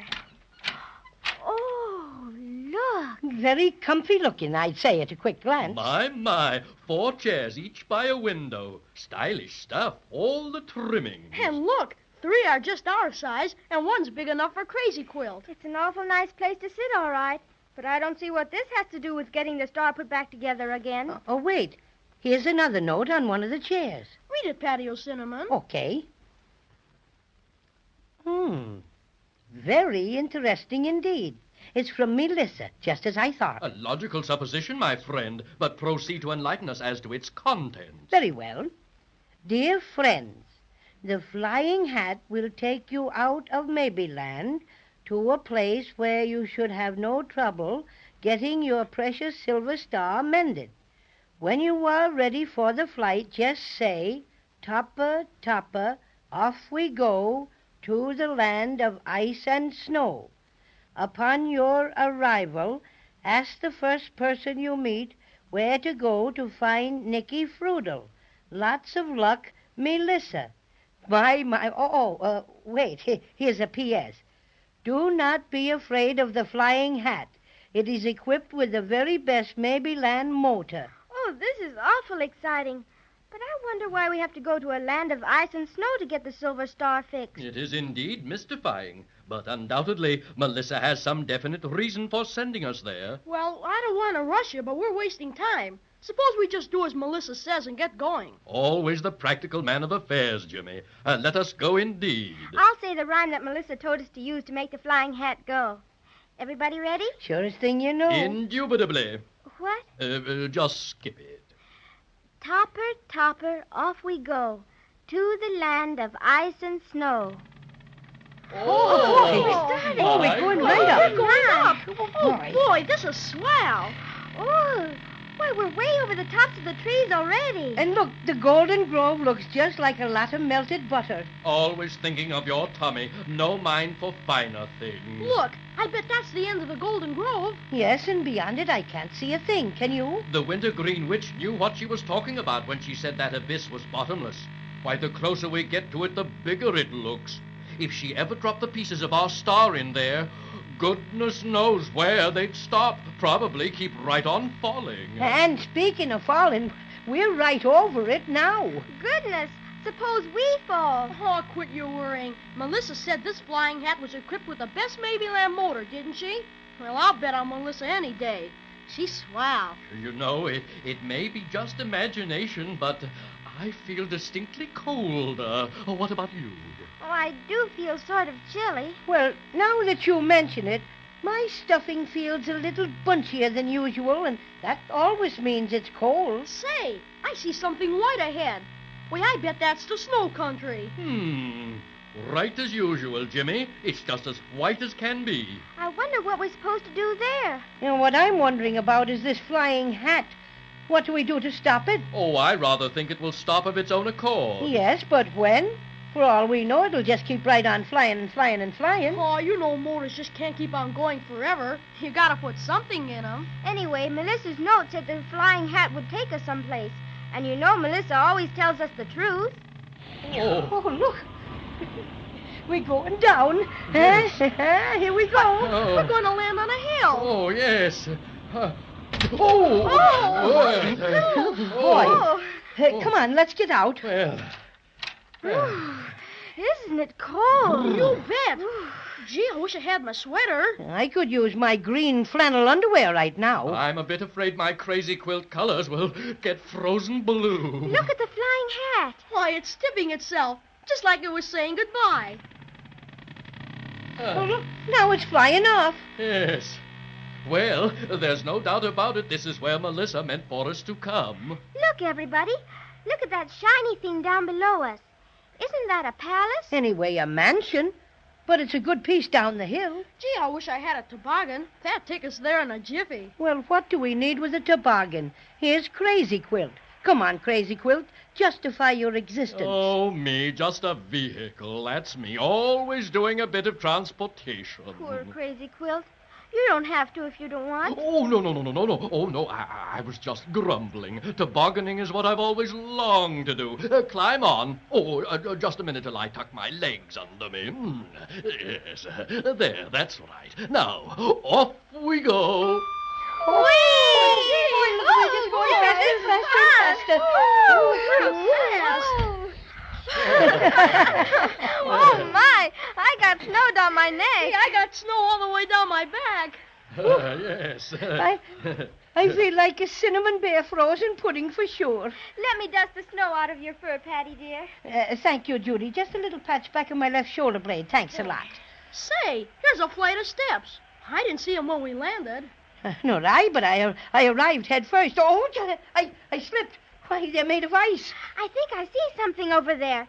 It looks like a snowman. Why, it is a snowman. Bless my Crazy Quilt aunt. He's wearing a silk hat, carrying a cane, and has a cigar in his mouth. Yes, and look at his nose. It seems to be a regular red Christmas tree light. We ought to speak to him. Remember, Melissa said to ask the first person we met about somebody called Nicky Froodle? Uh-huh. Excuse me, Mr. Snowman. I'll excuse you anything your little heart desires, my little sunbeam. I beg your pardon, but... Likewise, I will pardon you. Anything for a lady. Well, do you know somebody called Nicky Froodle? Nicky Froodle. Let me see. Yes. You must mean Nicky Froodle. Nice chap, Nicky. Yes, indeed. Very nice. Used to play a bit of snow tennis with him. Fine game, snow tennis. You don't play it at all like lawn tennis, not at all. Grasping the racket firmly twixt thumb and index finger, you essay to strike the pellet. Yes, but... My goodness, Judy. His nose is turned from red to green. Bless my stuffing, it's just like a stop-and-go light. How come this change of color, friend Snowman? Glad you asked me about that, my friend. Glad you asked me. Just a gadget I rigged up last year. Quite a novelty, if I do say so myself. I was directing traffic up to the Winter Sports Carnival. Glad you like the little knick-knack? Yes. Look, his nose has changed to red again. But despite the changeability of your olfactory organ... My goodness, why does Crazy Quilt have to talk like that? Showing off, that's all. He's just showing off. Well, we're beginning to partake of the frigidity of this northern climate and would be guided to the vicinity of one Nicky Froodle. Who? Nicky Froodle. Oh, yes. Didn't you mention him a while ago? Sure we did. I thought the name sounded familiar. Well, where is he? Where can we find him? Oh, so you want to meet him, eh? I don't blame you, my friends. Nice fellow, Nicky. Used to play a bit of snow tennis. Yeah, we know. Snow tennis. Yes. How things do get around. And who told you that, my little icicle? Gee willikers, you just told us that yourself just a minute ago. So I did. Well, my little lad, you may enter the presence of Nicky Froodle by going up those steps and ringing the bell. Speaking of bells, I used to know a Swiss bell ringer. Very fine musician, very fine. Used to play Yankee Doodle on 8 sleigh bells. Touched my heart, he did. Look, his nose has changed from red to green again. Well, we've got the green light. Let's go. With the greatest of pleasure. You might bring me back a strawberry snow cone on your way back. All right, we will if we find one. This is awful hard to get up. The steps are so slippery. Ouch. You're telling me I got a dent in me stuffing? Yes, I, too, feel a certain lack of celerity in our ascent. Oh, boy, here I go. My, back so soon. Where's my strawberry snow cone? Oh, come on, everybody. Let's make it this time. 1, 2, 3, go. Yes. Come on. Wait for me, Jimmy. Don't mind your steps now, Judy. Oh, dear. All these steps I must watch. Oh. Come on now. Yes. We made it. Jimmy. Ring it. Okay. How do you do? How do you do? You must be Judy, Jimmy, the Cinnamon Bear, and the Crazy Quilt Dragon. Oh, I've been expecting you for some time. Won't you come in? Much obliged to you. Thank you very much. Are you Nicky Frudel? I am. Excuse me while I close the door. It's pretty cold outside. Gee, it's lots warmer in here, all right. We've been kind of chilly out there. We're not exactly dressed for it like you are in all that white fur. Would you mind, please, if I asked a question? I don't mean to be rude, but you look like us, and yet you don't. Oh, you see, I'm an elf. Oh, well, Queen Melissa of Maybeland sent us in a flying hat to see about getting our beautiful silver star put together again, and she said we were to see you. Well, that's right, Judy. But Melissa meant for me to take you to somebody else, and he'll help you. Will you please follow me up the hall? Yes. Gee, that's a big door. The gentleman Melissa has arranged for you to meet is waiting for you in his private office at this very moment. My goodness, who is it, Nicky Frudel? Why, didn't you know? It's Santa Claus. Santa Claus? I had an idea that's who it was going to be all the time, but I wasn't quite sure. And now that I know, I'm certainly going to be on hand next time when Judy and Jimmy meet him. Yes, sir, a visit with Santa Claus is one thing I couldn't miss.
And here's the Cinnamon Bear.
Well, the most magical and enormous flying hat landed Judy and Jimmy and their friends in a wonderful land of ice and snow.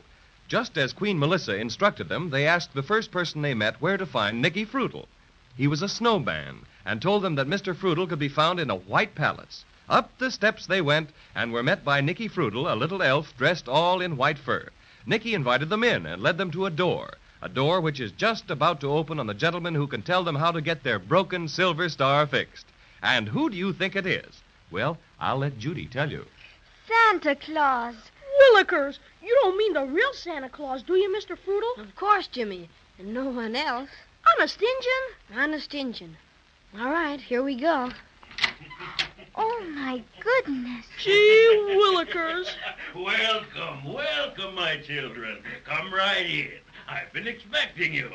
Thanks, Santa. Don't mind if I do. Your invitation is most acceptable. Thank you. Come on, Judy and Jimmy. Now, don't be bashful. Go ahead. There's nothing to be frightened about. I guess maybe I'm silly, but it's kind of exciting to meet the really, truly Santa Claus. Yes. You see, we never thought we would, and, well, it's kind of like shaking hands with the president or something.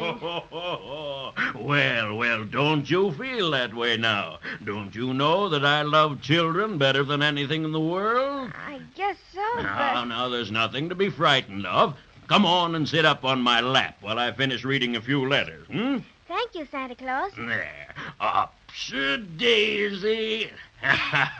Comfy? Oh, yes, thank you, Santa Claus. Now, Jimmy, suppose you sit on the arm of my big chair. How about it? Okay, Santa Claus. You know, this is quite a treat for me, Judy and Jimmy. The most I ever get to see of children is when they're sound asleep. Don't they ever see you? Oh, no. If they're awake, they can't see me at all. That's it.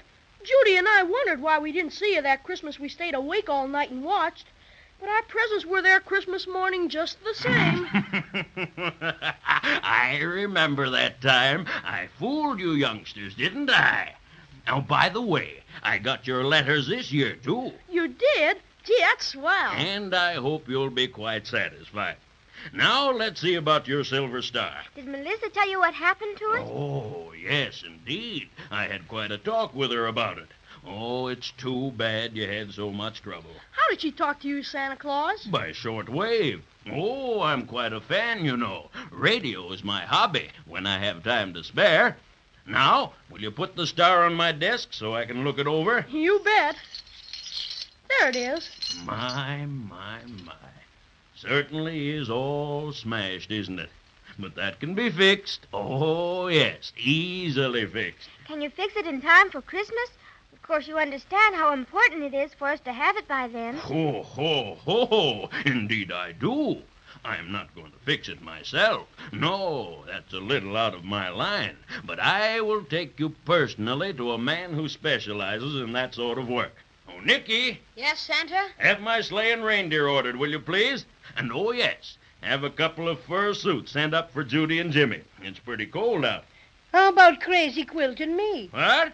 Oh, you were so quiet, Patio Cinnamon, that I almost forgot about you. Well, you're pretty well fixed by nature for the cold country. But I don't know about the Crazy Quilt Dragon. Why not, Santa Claus? Well, you look as if you were just a bit the worse for wear. Let's see. A number of seams ripped and...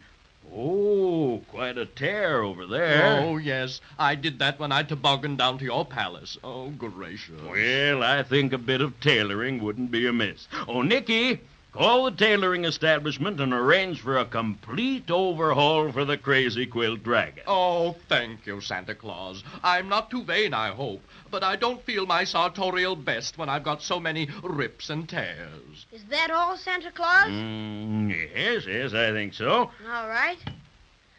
Send up 2 fur suits to Santa Claus's office immediately. And, what size?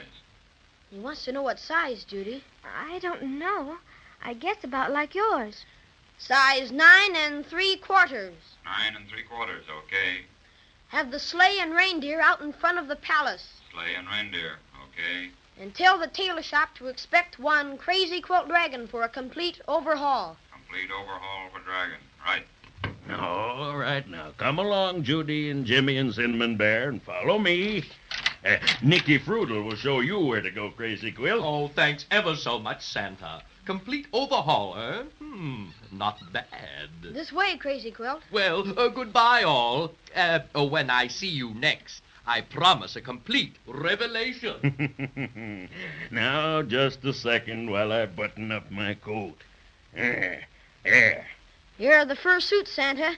The service is extra good today. Oh, fine. Now, help yourself, children. You need any assistance with the fastenings? No, thank you. Gee willikers, we look almost like Cinnamon Bear. Well, all set?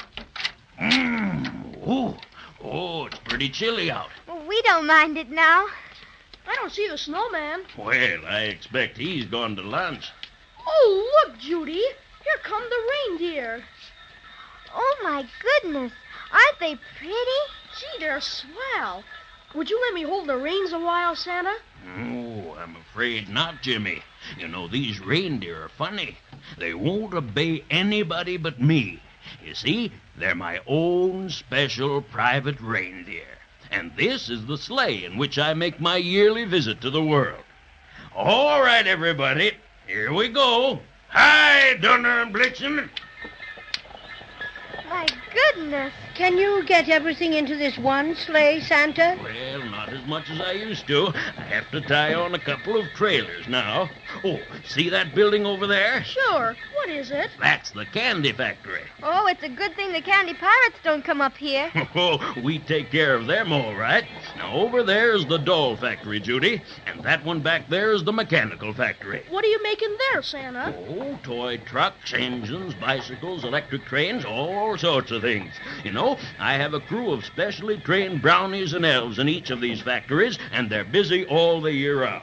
Do you ever have anything made in the big palace where you live? Oh, a few special things, but that's where the toys are stored when they're finished, and every day there's an inspection in the grand hall. Oh, maybe you'd like to see one of the inspections after your star's fixed. How about it? You bet.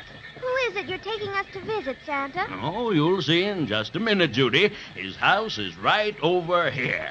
Oh, boys. Oh! Now, this is one of my best friends. Listen to him sing. That'll tell you who he is. I'm Jack Frost, the world's most famous painter, and I deal in winter fixtures that are lovely to behold. I can paint 1,000,000 pictures with my brushes and my mixtures, but I like the work much better if my feet were not so cold. Brrr, I'm colder than November. I'm colder than an Eskimo. I'm colder than a clam. Brrr, I'm colder than December. It's impossible to realize how cold I really am. I'm Jack Frost, the world's most famous painter. And according to the census, I'm the only one who knows how to frost the roofs and fences with such gorgeous consequences. But I'm feeling most despondent, 'cause my nose is almost froze. I'm really rather chilly. I'm colder than 100 polar bears have ever felt.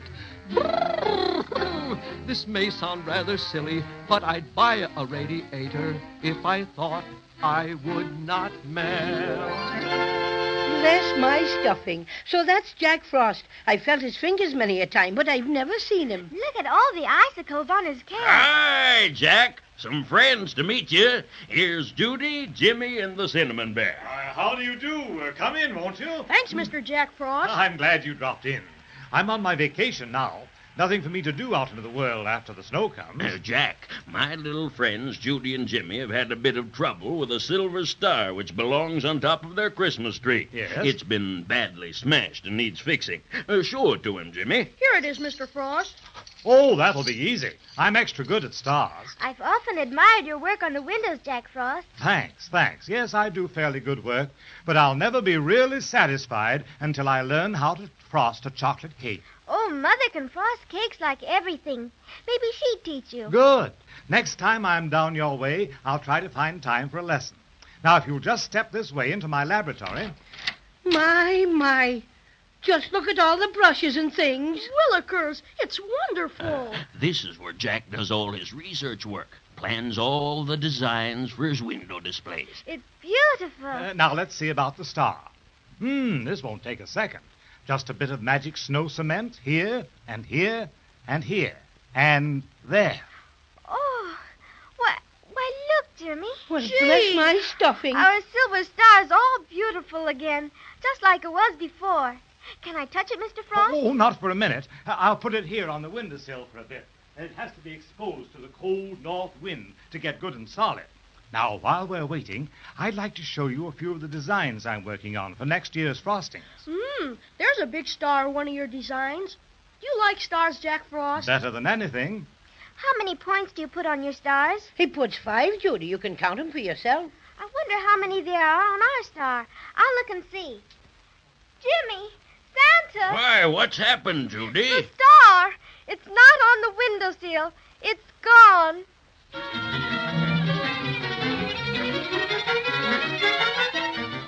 Well, if it isn't one thing, it's 2 others. I was positive Judy and Jimmy had the star for keeps this time, but that's where I was mistaken. One thing is certain, however, if they don't get it mighty soon, it'll never be on top of their Christmas tree by December 25th. Let's be sure to listen next time and see what's happened.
Judy and Jimmy and the Cinnamon Bear are in the snow country with Santa Claus.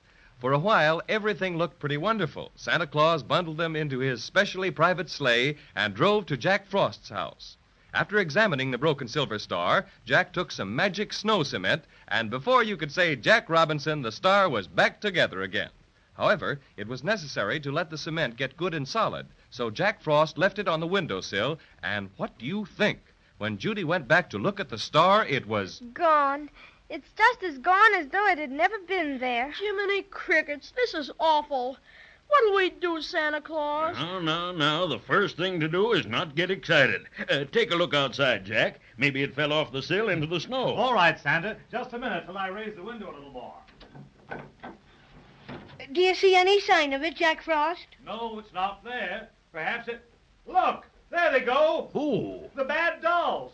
That's where the silver star went. They stole it. Willikers, let's chase them. Come on, Judy. Come on, Cinnamon Bear. Hold on, Jimmy, hold on. You couldn't possibly catch them now. Why, they're going like 60. But, Santa, we can't stand here and let them get away with our silver star just after it's been mended and everything. Now, don't you worry, Judy. I'll see to it that your star gets back safe and sound. All right, if you say so, Santa. But it sure makes me feel pretty awful unhappy. Me too. And ferocious besides, Garah. Who are these bad dolls, anyhow? Well, Jimmy, a few years ago, a most strange thing happened. The factory got hold of a bad lot of sawdust, and consequently, all the dolls that were stuffed with it turned out to be very naughty. I beg pardon, Santa, but don't you think you'd better call out the tin soldiers? Those bad dolls have quite a head start, you know. Oh, so they have. I almost forgot. May I use your phone, Jack? Oh, certainly. Thanks. Hello, operator? Hello? Get me Snowside 123 O'Leary. Yes. Hello? Nicky Frutal? Oh, Nicky, the bad dolls have just stolen Judy and Jimmy's star right after Jack Frost mended it. Now, I want you to order out a detachment of tin soldiers. Yes, tell Captain Tintop the bad dolls headed due west of Jack Frost's house. Mm-hmm, that's right. Santa? Oh, hold the phone, Nicky. Yes, what is it, Judy? Excuse me, but would you please ask Nicky Frutal if the Crazy Quilt Dragon has come out of the tailor shop yet? Oh, surely. Oh, Nicky, how about the Crazy Quilt Dragon? Well, how does he look? Oh, that's fine. Well, you tell him to meet us out in front of the big storeroom. Yes, that's it. All right, you got everything straight now? All right. Goodbye, Nicky. Well, there we are, children. The tin soldiers will be on their way in a minute. You'll have your star back in no time at all. That's swell. Gee, I feel better already. Just the same. It's pretty hard not to worry when it's getting closer and closer to Christmas every minute. Oh, now you just leave it to Santa Claus, Judy. And now we've got to get started for the big storeroom and meet Crazy Quilt. Speaking of Crazy Quilt, which I'd rather not do, what did Nicky Frutal have to say about him? Well, the tailors have done a mighty fine job of renovating. Nicky says he looks just like new. Let's hurry. I'm anxious to see him. He'll probably be so conceited you won't be able to touch him with a 10-foot pole. Now, Cinnamon Bear, don't be jealous. All right, come along, everyone. Goodbye, Jack Frost. Thanks for mending the silver star. We're ever so grateful. Oh, sure, that's all right. I'm just sorry it had to get stolen. Oh, that's all right, Mr. Frost. Santa's tin soldiers will get it back for us. And don't forget, next time you're visiting the world, you just stop at our house and I'll have Mother show you how to frost a chocolate cake. You bet I will, Judy. Well, goodbye, everybody. Goodbye, Jack Frost. Goodbye. It's pretty cold out here. I don't know what we'd do without these fur suits you gave us, Santa. All right, all in the sleigh now. Make it snappy. Will somebody please give me a boost? There you are, Cinnamon Bear. Much obliged, Jimmy. Everybody in? All right, off we go. Hi, Dunner. Hi, Blitzen. Hi.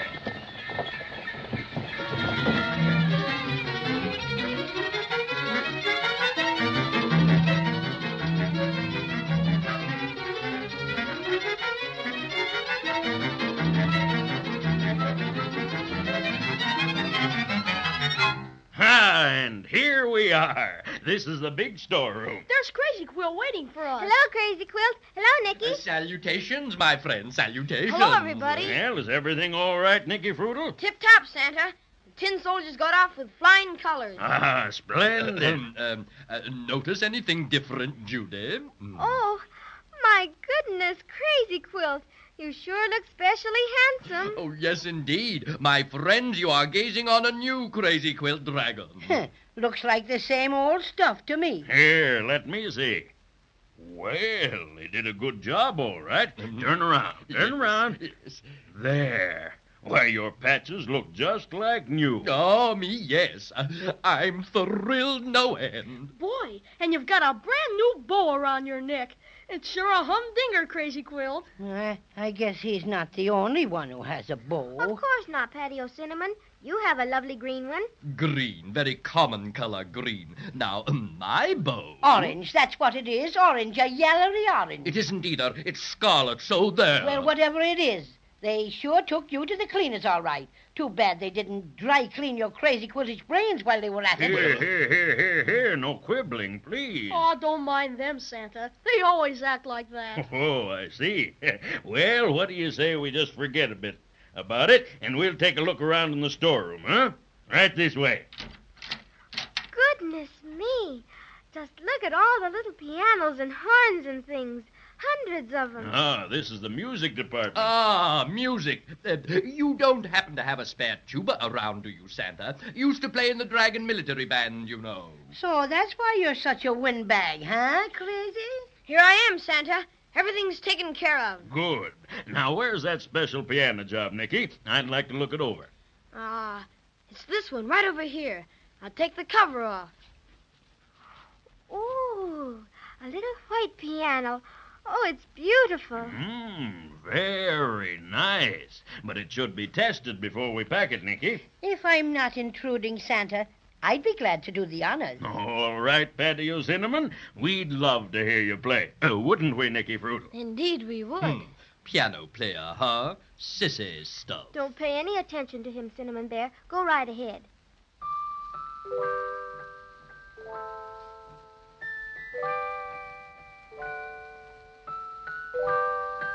This is my own composition, my very own, Santa. I'm very fond of it. So are we.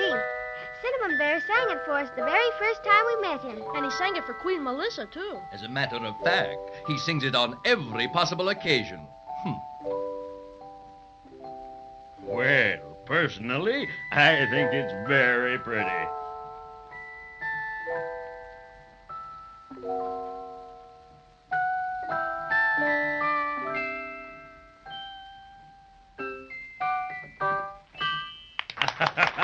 Very well done. Thank you, Patty O'Cinnamon. You're a real artist. Much obliged, Nicky. Now, if you don't mind, I think I'll browse around a bit. May we look at anything we like, Santa? Why, certainly, Judy. Anything that isn't wrapped up. Gee, Judy, take a look at this peachy trumpet. Are you positive you have no tubas about, Santa? Oh, plenty of them, Crazy Quilt, but none your size. Oh, how unfortunate. You're really missing a treat. Some consider me a virtuoso. Oh, Santa, what are all these toy soldiers doing here? I thought this was just the music department. Well, those are musical soldiers, Judy. They play in the toy band. You'll hear them when we have the big inspection. Where's Cinnamon Bear, Judy? Why, Now, where did he go? Oh, he probably wandered off by himself.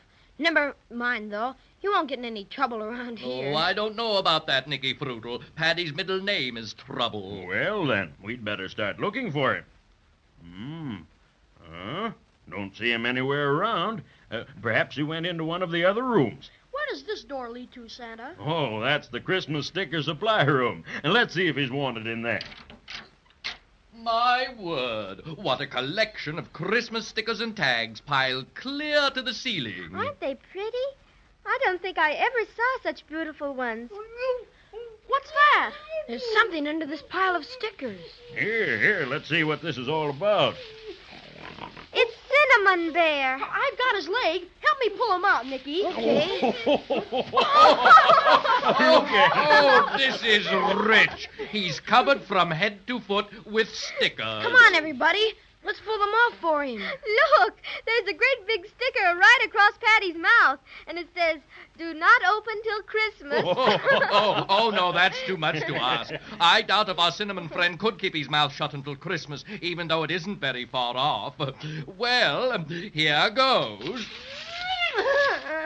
Oh, wow, what a life. Everything's agin me. How did all this happen, Mr. Cinnamon Bear? Just looking around, minding me own business, that's all. Guess I was still a bit damp from the snow, and when that big pile of stickers toppled over on me... Just minding your own business, eh, my little stuck-up fellow? Oh, what a sight you are. Calling Santa Claus. Calling Santa Claus. Excuse me, please. Santa Claus speaking. What is it? Captain Tintop has just reported skirmish with the bad dolls in the icicle forest. Yes, go on. Due to snowstorm, have had unexpected setback. Need reinforcements immediately. Bad dolls are much more stubborn than usual. Seems to be someone helping them. A scout reported that they are being led by a strange creature never seen before in the snow country. Couldn't tell much about it, but it was all green. That is all, Taffy Twist.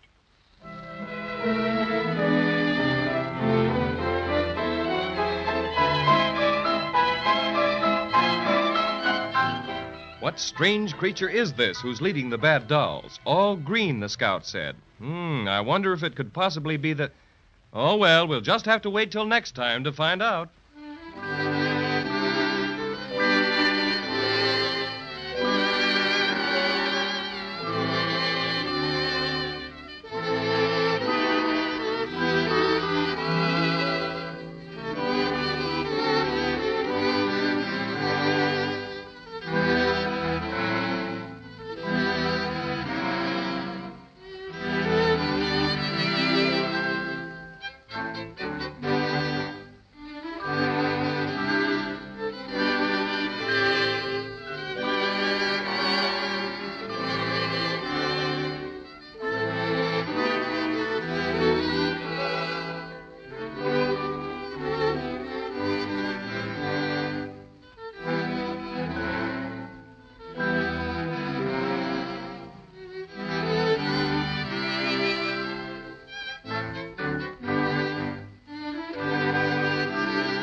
Cinnamon Bear.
With Christmas so near at hand, it's hard not to worry about Judy and Jimmy and their search for the Silver Star. After the bad dolls made off with it, Santa Claus sent a detachment of tin soldiers to the rescue. But the tin soldiers had met with unexpected reversals because the bad dolls were being led by someone never before seen in the snow country, a strange green-colored creature whose identity was unknown. But let's listen to Judy, who seems to have some definite ideas on the subject. Oh, green? My goodness, that sounds like... Oh, no, Judy. That just couldn't be possible. Calling Santa Claus. Calling Santa Claus. Yes, what is it now? A Maybe-gram just received from Queen Melissa of Maybeland. Quote, warning, citizens of Snowland, Santa Claus, Judy, and Jimmy, be on lookout for Wintergreen Witch. Oh, Jimmy, I was right. Escaped from Looking Glass Valley, assisted by another witch with black cat tattooed on left elbow. Wintergreen last seen flying over bottomless abyss on broomstick, headed for the snow country. Beware, she is dangerous, unquote. Oh, dear. Are we going to have trouble with that awful old witch again? I thought Melissa had gotten rid of her for good. Oh, come, don't get upset, my friends. I think we can take care of the lady. Lady? And Nicky, run over to the airport and order them to send out 10 airplanes. And tell them to communicate with me if they need additional men or supplies. And, oh yes, one more thing, Nicky. I want you to go over there. You do? Mhm. Well, what about the, Oh, that'll be easy. You just tell them. What goes on here? You'll find out soon enough, friend Crazy Quilt. Is that all, Santa Claus? Yes, I think so, Nicky. You sure you have everything straight? I think so. Well, you'd better hurry. I have a little surprise for Judy and Jimmy, and I'll need you. Right. I'll be back in a jiffy. Now, of course, you children may not care for surprises, or do you? Of course we do, Santa. Well, if you're sure you do, close your eyes, all of you. Am I to be included in this, what do you think is going to happen, business? Why, certainly. And Patio Cinnamon, too. Oh, my. I do hope it's cinnamon buns. Always thinking of your tummy. How materialistic. Now, no peeking there, Crazy Quilt. Keep those purple patch eyelids closed tight. Now, I'll take hold of your hand, Judy, and yours, Jimmy. Well, how about me, Santa? It's dark in here. In where? In here. Well, what I mean is it's dark inside me when I got my eyes closed. Well, you and Crazy Quilt can hang on to Judy and Jimmy's free hands. Just a minute. There we are. We're all set. All right, now. Come along. My goodness, but this is exciting. Where do you suppose he's taking us? I've no idea, Judy. Utterly no idea. Ow! I bumped into a step or something that time. Do we go up, Santa? Yes, Jimmy, just a few steps. Now, easy there. Just a few. Take it easy, everybody. Here we are. Now we can all sit down. Oh, my extra special stuffing. Oh. What's the matter, Cinnamon Bear? Did you fall? No, I just sat down where there wasn't anything to sit on, that's all. Oh, just a minute, Patio Cinnamon. Just a minute. There you are. You comfy? Yes, thanks. That's something like it. Would it be permissible to open our eyes now, Santa Claus? Oh, no, not just yet. I'll tell you when. All right, Major Muffy, carry on.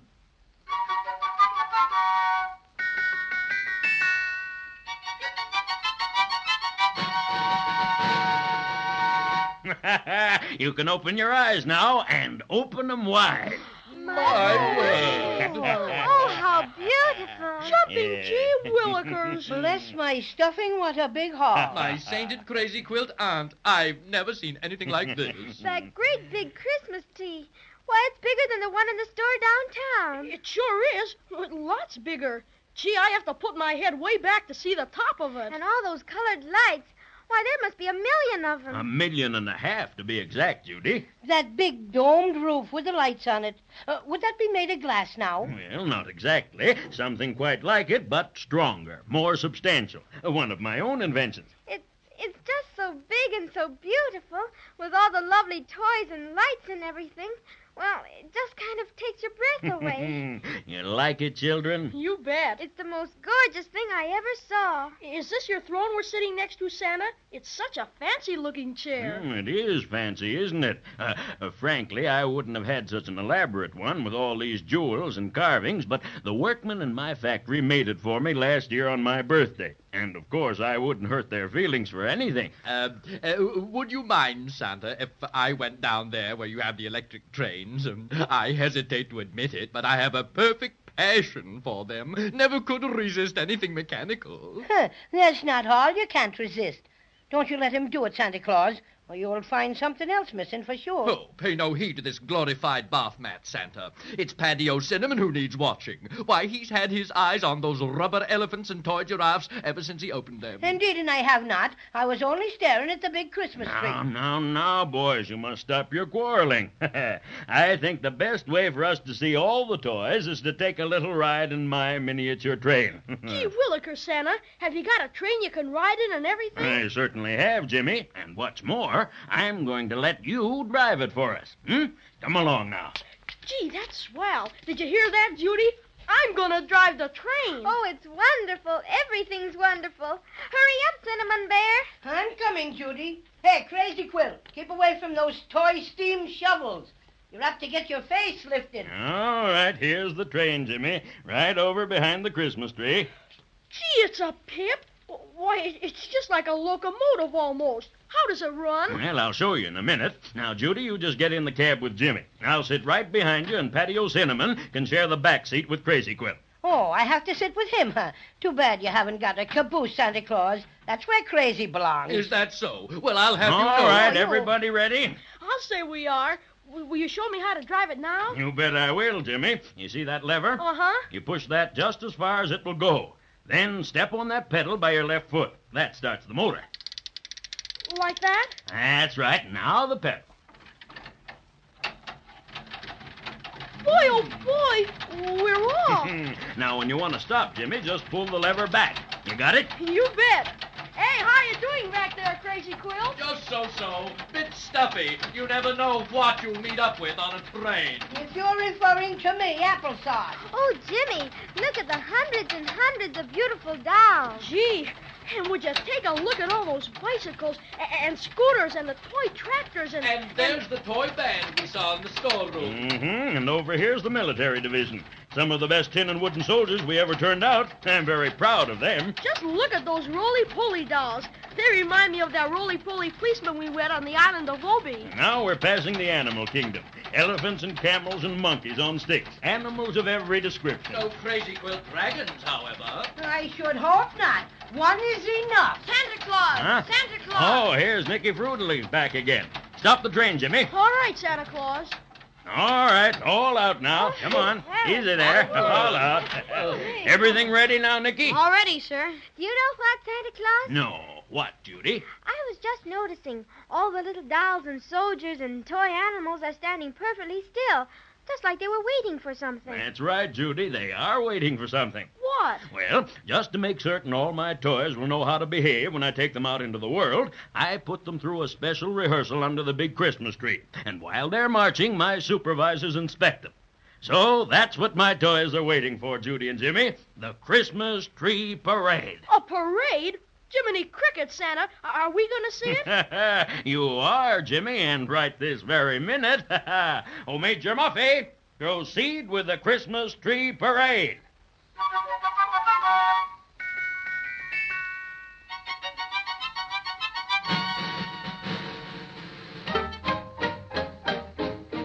Rat-a-tat-tat, the bugle has blown and summoned us into line. Boom, boom, the buttons on our uniforms are polished till they shine. Are polished till they shine. Now the general is giving commands. All in. And the call for attention is made. Attention. And everyone is ready for the Christmas tree parade.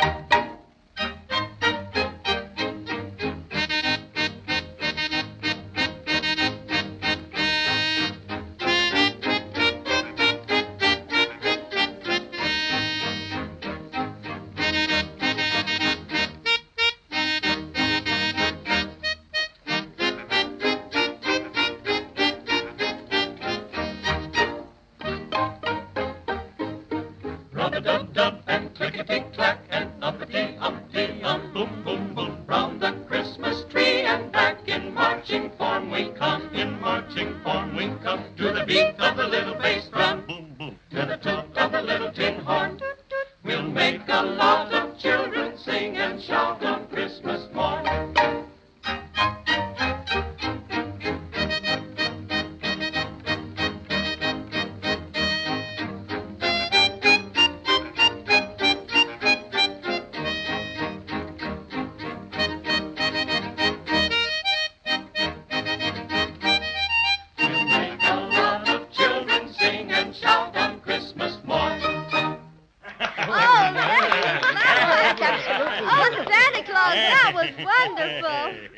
Excuse me, Santa, but an important message came in while the parade was on. Yes, Nicky. What is it? What is it? Captain Tintop is waiting in your office. Captain Tintop? Yes, sir. And he's got the Silver Star.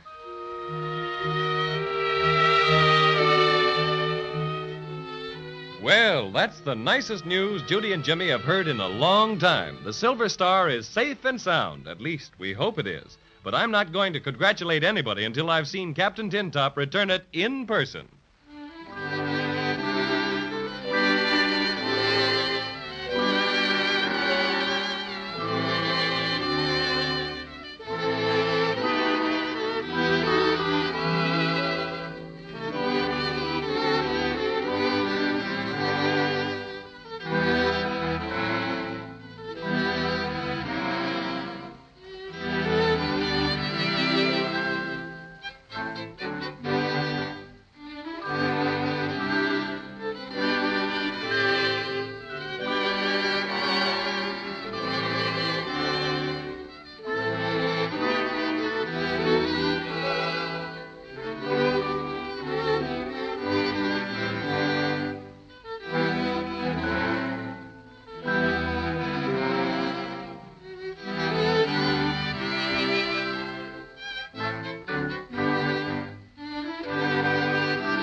And here's the cinnamon bell.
Exciting things are happening in the snow country, where Judy and Jimmy and their friends, the Cinnamon Bear and the Crazy Quilt Dragon, are visiting with Santa Claus. You'll remember that Santa ordered Captain Tin Top and a detachment of tin soldiers to the Icicle Forest to battle the bad dolls who stole the Silver Star. Reports came back from the front that the enemy was being led by a strange, unknown creature. A Maybegram from Queen Melissa flashed the news that the Wintergreen Witch had escaped from her prison in Maybeland. Confident that Wintergreen was leading the culprits, Santa rushed more men to the scene of battle. Then, just as we left them last time, Nicky Frutal bounded in to announce that the soldiers had returned victorious. And now we find Santa Claus leading his smiling visitors into his private office where Captain Tin Top, man of the hour, awaits them. And Captain Tin Top's got the Silver Star? Oh, I'm so glad, Santa Claus. You bet. Gee, we're awfully grateful. Oh, sure. Save your thanks for Captain Tin Top. He's waiting for me in my office. Ah, congratulations, Captain. We have met the enemy, and they are out. Well, that's fine. And the star? It is here. Oh, thank you, Captain. This is Judy, Captain Tin Top. Your servant, ma'am. And this is Jimmy, Captain Tin Top. How do you do, sir? He's fine, and so am I, now that we have our lovely Silver Star back again. You bet. Pardon my intrusion into this joyful occasion, no less joyful to me, I might add. But might I inquire about that large wreath of evergreen which you are carrying in your other hand, Captain? This is the Crazy Quilt Dragon, Captain Tin Top. How do you do? This wreath to which you refer, sir, is all that remains, sir, of the enemy. Indeed? How so, Captain? You may recall, sirs and ma'am, that in a previous report mention was made of unexpected assistance to the resistance of the bad dolls. Oh, yes, indeed. It was the Wintergreen Witch. Ugh, it makes me shudder to think of her. What happened to her, Captain? This, ma'am. This is what happened to her. This is the Wintergreen Witch, ma'am. It serves her right.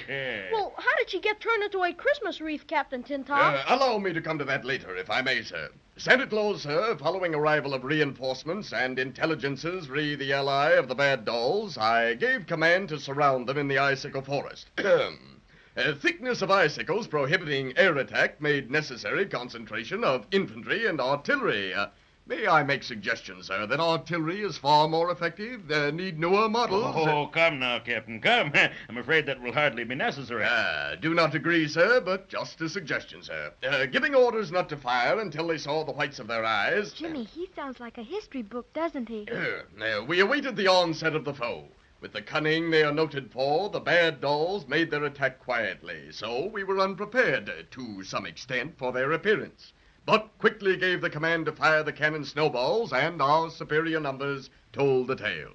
Proceeding according to your instructions, sir, ordered the planes aloft with the witch net. Witch net? So that's how you got old Wintergreen? Yes. Oh, by the way, Captain, this is Patty O'Cinnamon, the Cinnamon Bear. How do you do? Fine, my military friend, but go on with your story, please. Proceeding in formation B2, the squadron flew until they sighted the enemy ally, a green blotch on the white ground. My, this is exciting. Whereupon they dropped the witch net, secured the prisoner, and returned to headquarters. As chief in command, the prisoner was placed in my custody, along with the defeated bad dolls. I may say, sir, as an officer and a gentleman, sir, I dislike very much the idea of placing a female under arrest, sir. But upon closer association with said female, sir, form different opinions, sir. I don't blame you, Captain. That old witch was a terror, no mistake at all. She was a bit of a caution, sir, indeed.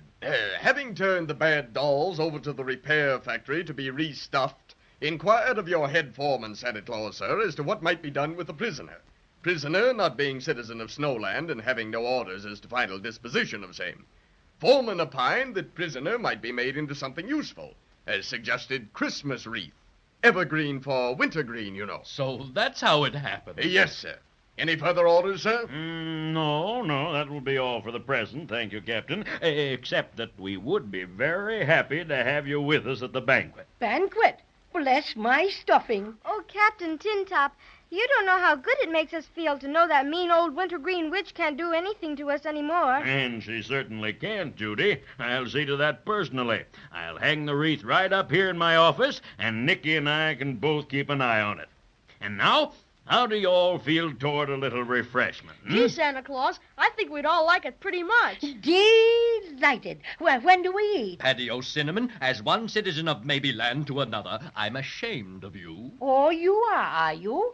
Well, you can save the shame for yourself. That's what you can do. No. Stop that quarreling. Well, I take it that you're all in the mood, Very well. Follow me to the banquet hall.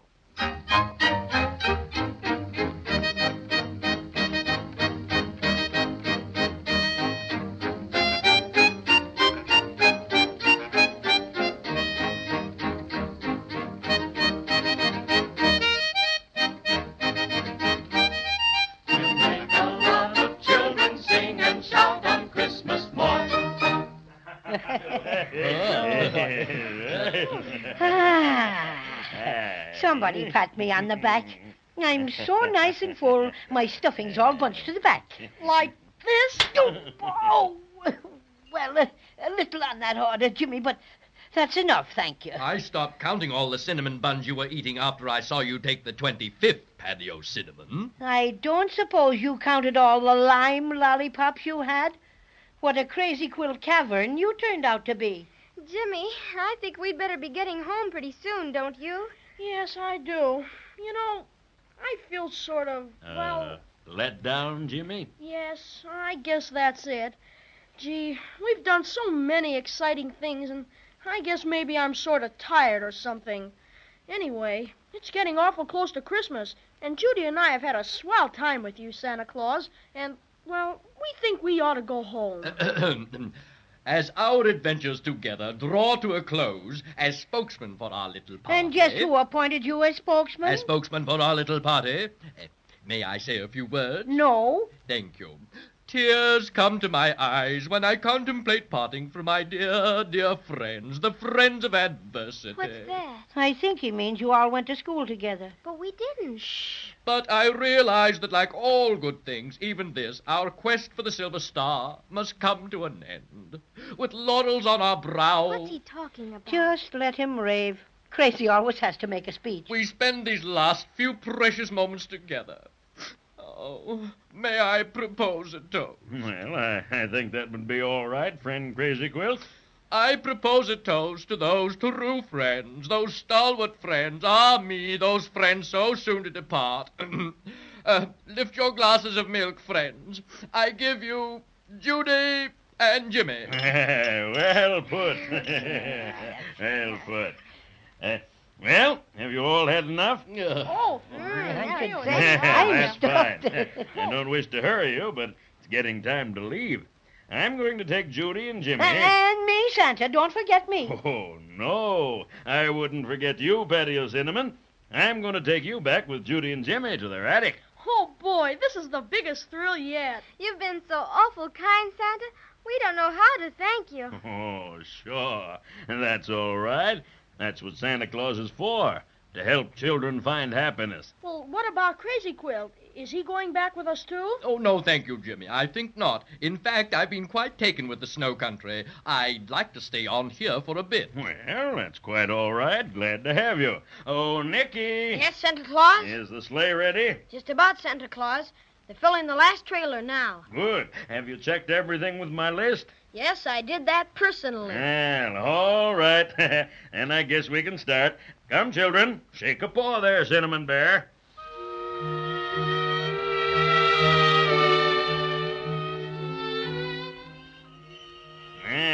I'll help you up, Judy. There. Thank you, Santa dear. Now, how about you, Paddy O'Cinnamon? You need any help? Well, just a little boost, please, Santa Claus. Will you allow me the pleasure, Paddy O'Cinnamon? I don't trust you at all, Crazy Quilt. But you can do it just this once. Oh, such a way to regard the friend with whom you've gone through thick and thin. How come this sudden burst of affection, Crazy Quilt? Are you feeling all right? Oh, quite. Here, let me help you up. There. Thank you, Crazy. You know, sometimes you're a good dragon. But only sometimes, mind you. Only sometimes. Have you got the Silver Star all right, Jimmy? You bet. Been hanging on to it ever since we got back. All right, you get in next, Jimmy. Okay, Santa. Oh, would you please hold the star for me a minute while I get in, Crazy Quilt? Oh, with pleasure, Jimmy. Any little last-minute favor, you know. Goodbye, dear Crazy Quilt. I hate to go away and leave you. Goodbye, Judy girl. Parting is such sweet sorrow. Oh, dear, I'm afraid I may have to weep a few Crazy Quilt tears. Oh, please don't. We'll see you again sometime. Sure we will. Goodbye, Nicky Fruitle. If you ever come to the world with Santa Claus, drop in to see us. I'll show you my magic lantern set. Maybe I will sometime, Jimmy. Thanks. Just take a look around, Nicky, and see that all the trailers are fastened securely. All right, Santa. Okay, Crazy Quilt. You can give me the silver star now. Crazy Quilt? Where is he? Willikers. I don't know.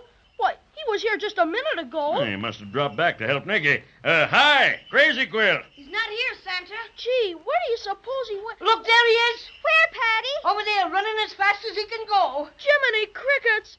And he's got the silver star.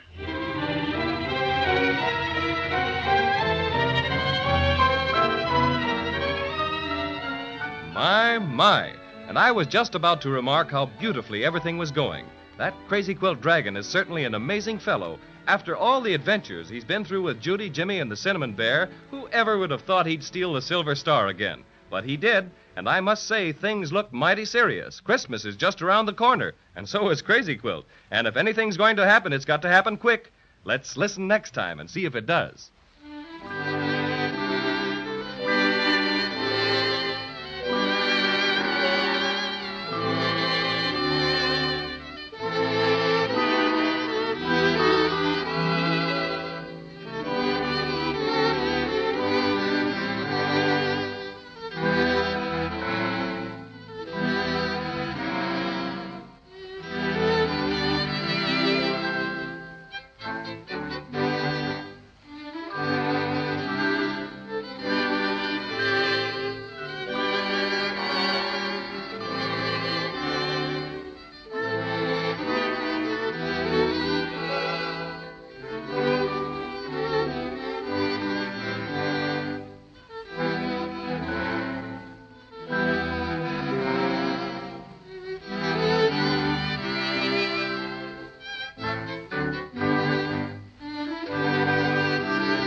Cinnamon Bear.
Well, Christmas is practically here, and Judy and Jimmy are still without their precious silver star. And unless they get it back in time to put on the very tip-top of their tree, Christmas just won't be Christmas, that's all.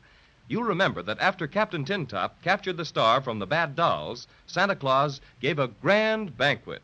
The children were filled with excitement, and Patio Cinnamon was filled with cinnamon buns. Inasmuch as Santa was about to leave on his annual trip to the world, he offered to take the twins and Cinnamon Bear with him. And then the most terrible thing happened. Jimmy asked Crazy Quilt to hold the silver star while he climbed into the sleigh, and when he turned around, the dragon was gone. It's hard to believe that Jimmy's friend would do that, but such is the case, and right now he's running as fast as his Crazy Quilt legs will carry him. Look at him go! Lickety split! I knew that Crazy Quilt Dragon would show his true colors. Oh, dear. It makes me want to cry. Well, we'll have to hurry if we want to catch him. Oh, Nicky, you and Jimmy unhook the trailers from the sleigh. We can go faster without them. All right, Santa. Be with you in a jiffy, Nicky. And I thought Crazy Quilt had reformed. Huh. Once a villain, always a villain. I don't understand why he'd do such a thing. How are you coming, boys? This is the last. There. Come on, Nicky. All right, take my hand, Jimmy. Up you go. Are you in, Nicky? All set. Willikers, let's hurry. Hi, Donner. Hi, Blitzen. Hi. Well, a little more speed there, boys. That's better. Hurrah! Just wait till I get me paws on that double-crossing dragon. I'm just awfully disappointed in Crazy Quilt. Me too. Hey, tell me about this peculiar fellow. He seemed to be such a good friend of yours, and then to turn right around and make off with a silver star. You see, Santa, he's the one who stole it in the first place out of the big trunk in our attic. Well, that explains it. But how did he happen to become such a great friend of yours? Well, Cinnamon Bear helped us find him. And when he wouldn't give us the star, we yelled boo at him about 100 times. And then he jumped into the root beer ocean and lost it. Oh, you should have seen him, Santa Claus. He came weeping through the breakers, vowing that he was a changed dragon, that he'd never do it again. Not much he wouldn't. Oh, and you think he was just pretending to be your friend, waiting for a good opportunity to steal the star again, hmm? I just don't know, Santa. He saved us from the Inkaboos and stood by us through all our troubles. And there were just lots and lots of times when he could have gotten away with the star easy as anything. I see. Well, it was probably just a case of too much temptation. Look, Santa Claus, I think we're gaining on him. We are at that, Jimmy. But, oh, my goodness. What's the matter? He's heading straight for the North Pole. Faster, Donner. Faster, Blitzen. Faster.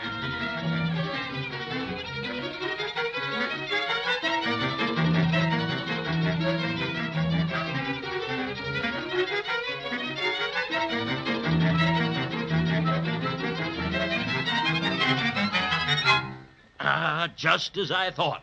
There he is, trying to climb up the North Pole. Come on, everybody, after him. Come on, we'll have to catch him now. We'll have to get him. We'll have to catch him before he gets up the pole, or we'll never get him. Why, Santa? Why, the Misty folk live up there. They'd take him right in with them, and we'd never see Crazy Quilt or the Silver Star again. Oh, there. Oh, Donner. Oh, Blitzen. Oh. Hey, what's the idea of stealing our star, Crazy Quilt? Why, hello, Jimmy boy. Fancy meeting you here. What's all this yelling about the star? You know what about the star. You've got it. Oh, now, come. You must be mistaken, my little friend. Such a thing would never occur to me. Why, Crazy Quilt, you big storyteller. If you didn't steal it, why did you run away like that? Run away? But I didn't run away, Judy. Merely getting a bit of exercise. Trying out my new snowshoes. Oh, great sport. And I suppose you use snowshoes to climb the North Pole? And if so, where are they? Where are what? The snowshoes, you villain, the snowshoes. Oh, I just dropped them off to be half soled. Oh, don't pay any attention to him, children. He's got the star all right. I can see it. It's sticking out of his hip pocket. I'm so ashamed of you, Crazy Quilt. After we trusted you and everything. We won't ever believe in you again, ever. Oh, my friends, my dear companions, don't talk like that. You'll make me feel... Oh, Look, he slipped a bit. No, he's got hold again. Oh, can't any of you climb after him? If he reaches the top, we're lost. I know how to bring him down. Remember, Jimmy? We'll all yell boo at him. Oh, no, not that. Come on, everybody. Now, 1, 2, 3. Boo! Boo!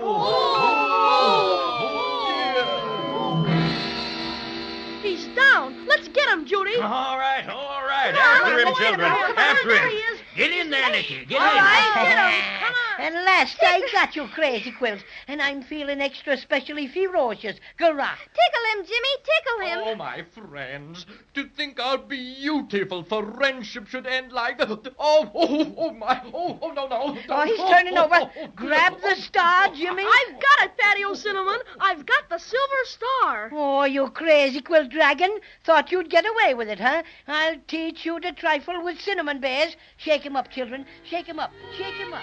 Shake him up.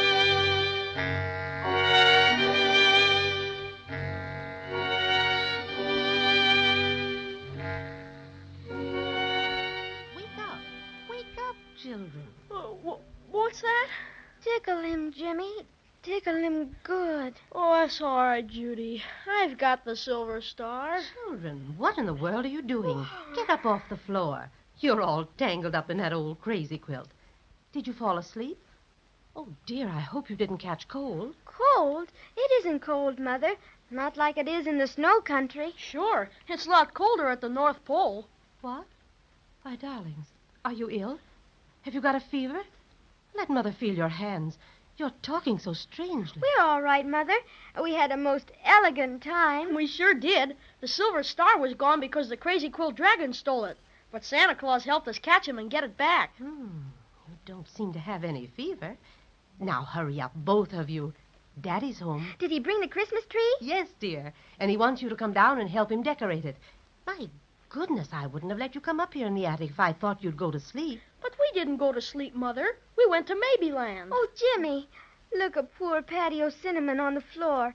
And he's only about 4 inches high anymore. Can we take the cinnamon bear downstairs with us, Mother? The what?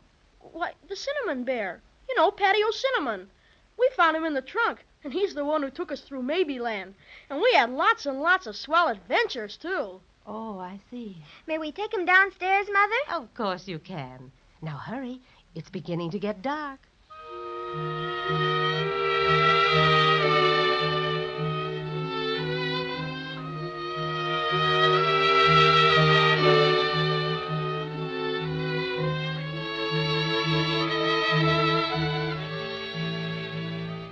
There, Jimmy. The tree's all decorated.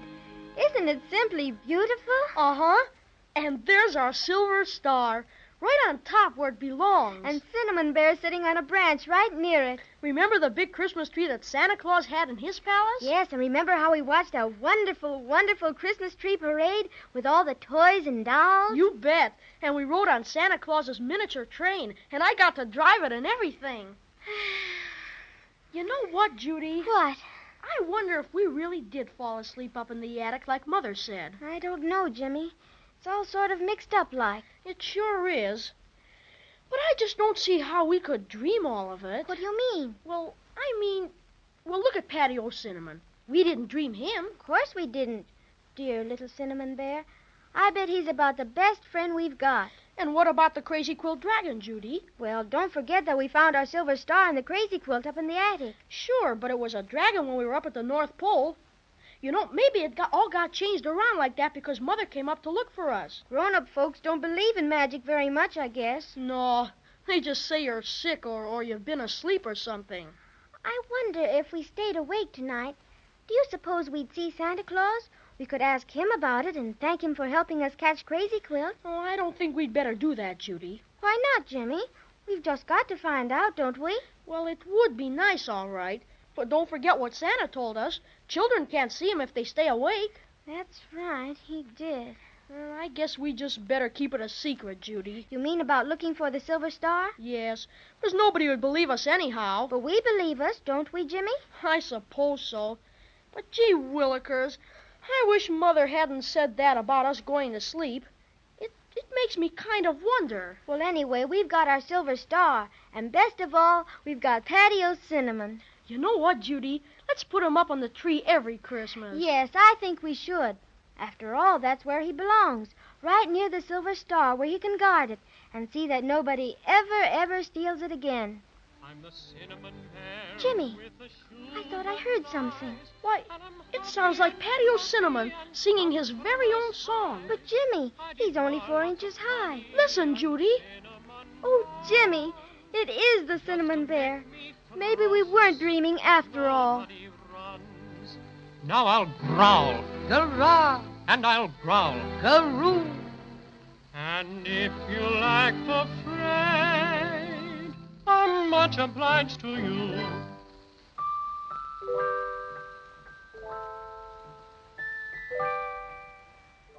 And so ends the story of the Cinnamon Bear.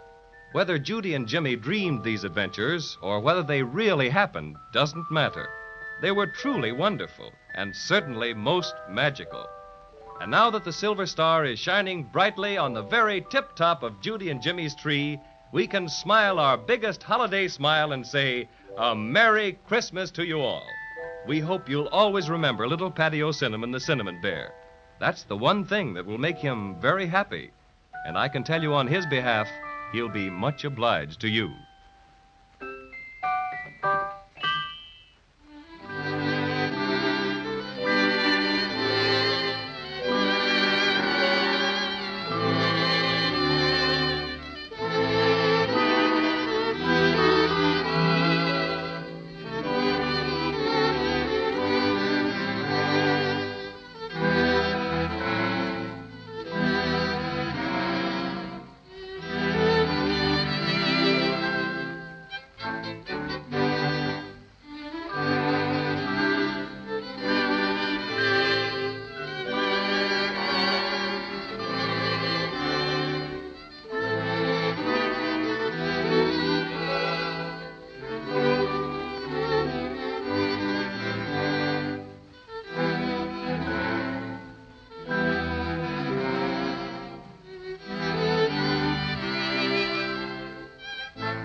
That was the final half of The Cinnamon Bear from 1937.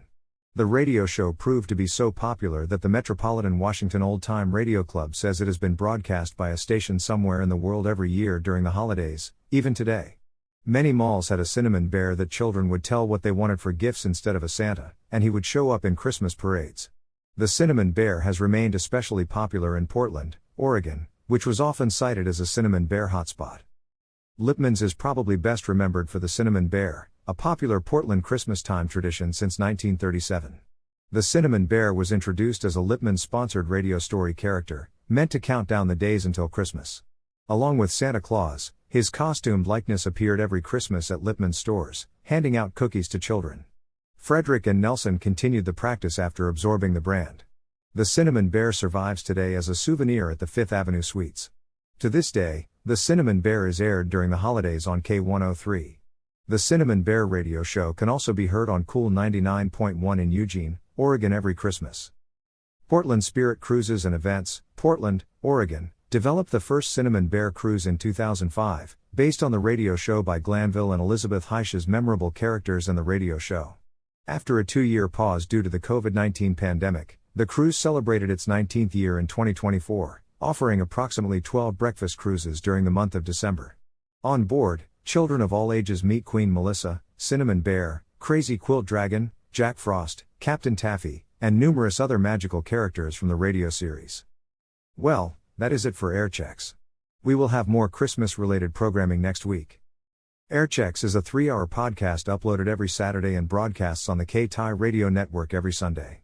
See you at the same time and same channel.